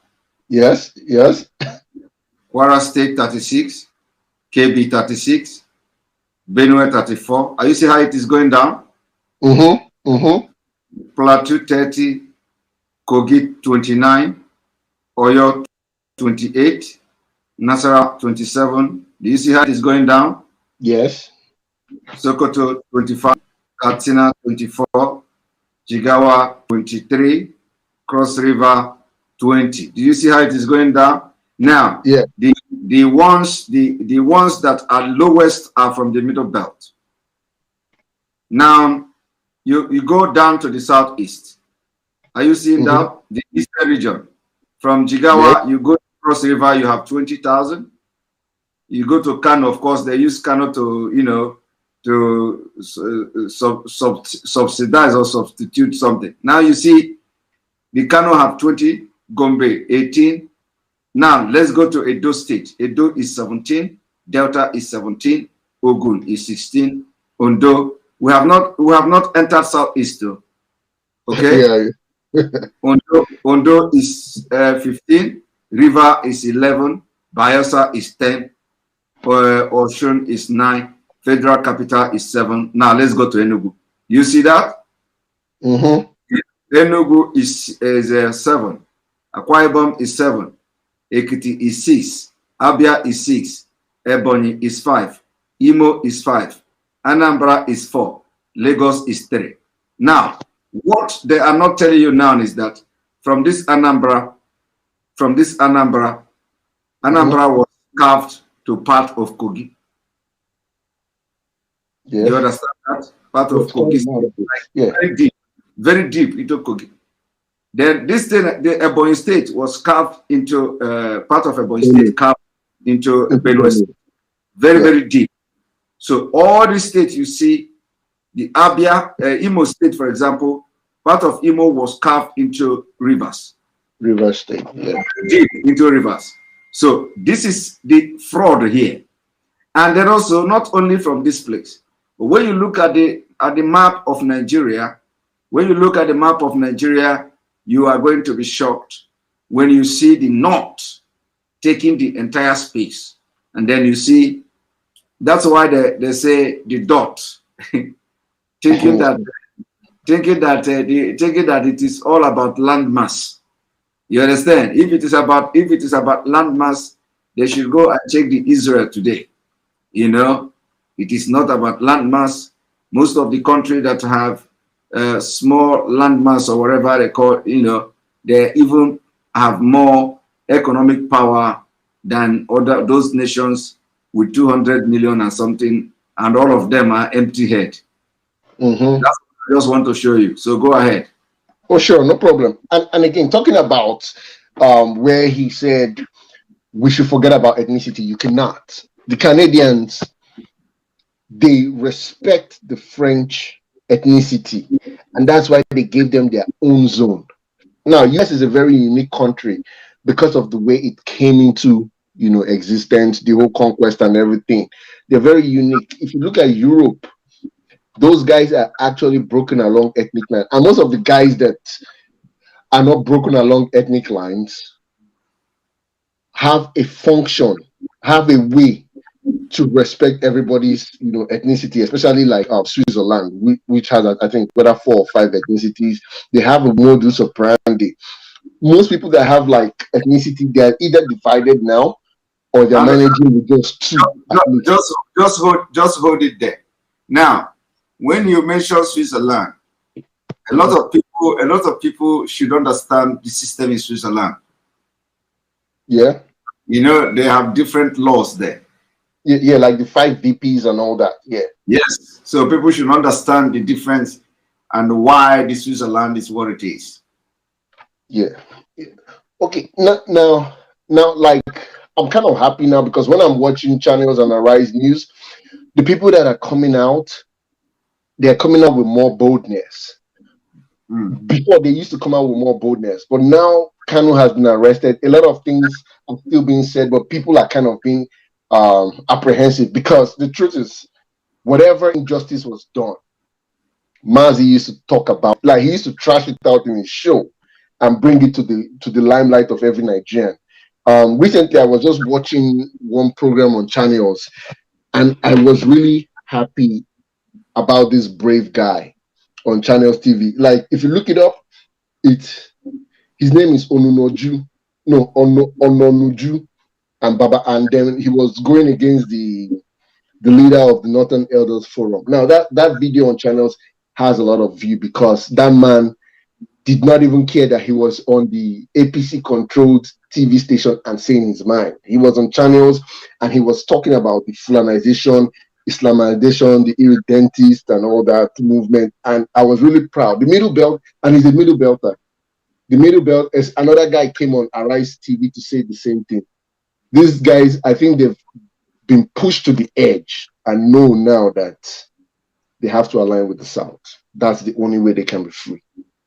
They have to align with the South. And there are many people, even though I go on Twitter and I see people going against it, there are many people that really shock Nigeria, like the one Nigerian proponent. If this thing goes to a referendum, if it's less than 95% that wants to go, that wants to break away from Nigeria, I mean, that's not a good pass mark. There are a lot of people that are very silently supporting and praying that Nigeria breaks up, but they don't even want to put it on their Twitter page because they have a lot of followers. People are looking at them as, you know, socialites. You know, you cannot be looked at supporting the solution of Nigeria. But deep down in their bedrooms, when they talk to their wife, when they say their evening devotions, they pray for the downfall and the quick dissolution of Nigeria. So we all need to rally around. For those of us that have the mind to come online and speak about it, that's fine. But you need to understand that there's some people back home, they can't even, you know, speak. Because right now, Serap just even put out a tweet. The Nigerian government, or whether parliament or house or something, they're about to put 4-point-something billion to track calls, to track your text messages, like WhatsApp and everything. So it's beginning to get to that. Like the call, the yearning for secession is beginning to get to them. Now, if they can do that, I don't know, but that's quite a lot of money to sink into that. Instead of them sinking that into fighting fighting terrorism and banditry, they're trying to suppress people, trying to talk against banditry. Like, to me, Nigeria is already finished. It's just in the last lap. I'm just trying to take as much glucose to see whether I can make it or make it to the final line and all that. But it's already gone. But this is the best time. This is in 1993 when the Yorubas really wanted to leave. It was based on Abiola, but right now I think this is the best time, especially after Mieti Allah said what they said, whether yesterday, that they must, in order for the South to have a presidency, they must be given grazing routes. That is to me, that's a clear declaration of war or splitting against, you know, the South. So, but if anybody is still supporting one Nigeria, like, you really need to do special checkup on yourself. You know, you really need to check yourself very, very well, because the country is over right now. And then finally, we go about talking about the release of Nnamdi Kanu. Now, we're doing our own part, reaching out, you know, trying to make this thing go global, but we are not yet at the level at which the Nigerian government does their own aggressive media movement. Now, what any neutral person that doesn't really care about one Nigeria or the dissolution of Nigeria or Biafra or anything, whatever they're going to look, if the news that only comes to them is he jumped bail, but only people in the struggle know why he jumped bail. Like, if you listen to Arise, they will say, oh, after he jumped bail, he's a fugitive, but they never really tell you. It's only, I think there's one Akwa Ibom lawyer that has gone far, like, that has tried to correct that notion that, yes, this is why he jumped bail. Like, you guys need to give the full picture. We need to, on our own individual part, we need to start pushing that narrative aggressively, because most neutrals that are trying to become sympathetic, they'll be like, okay, the guy you want us to even help you fight, he jumped bail. But most of them don't know the reason, and they may want to just quickly go against it. So we need to start pushing that narrative whenever Kanu's name is called. We need to start pushing the narrative of what the Nigerian government tried to do to him before his appearance in court in 2017. So, thank you very much. Sure, thank you.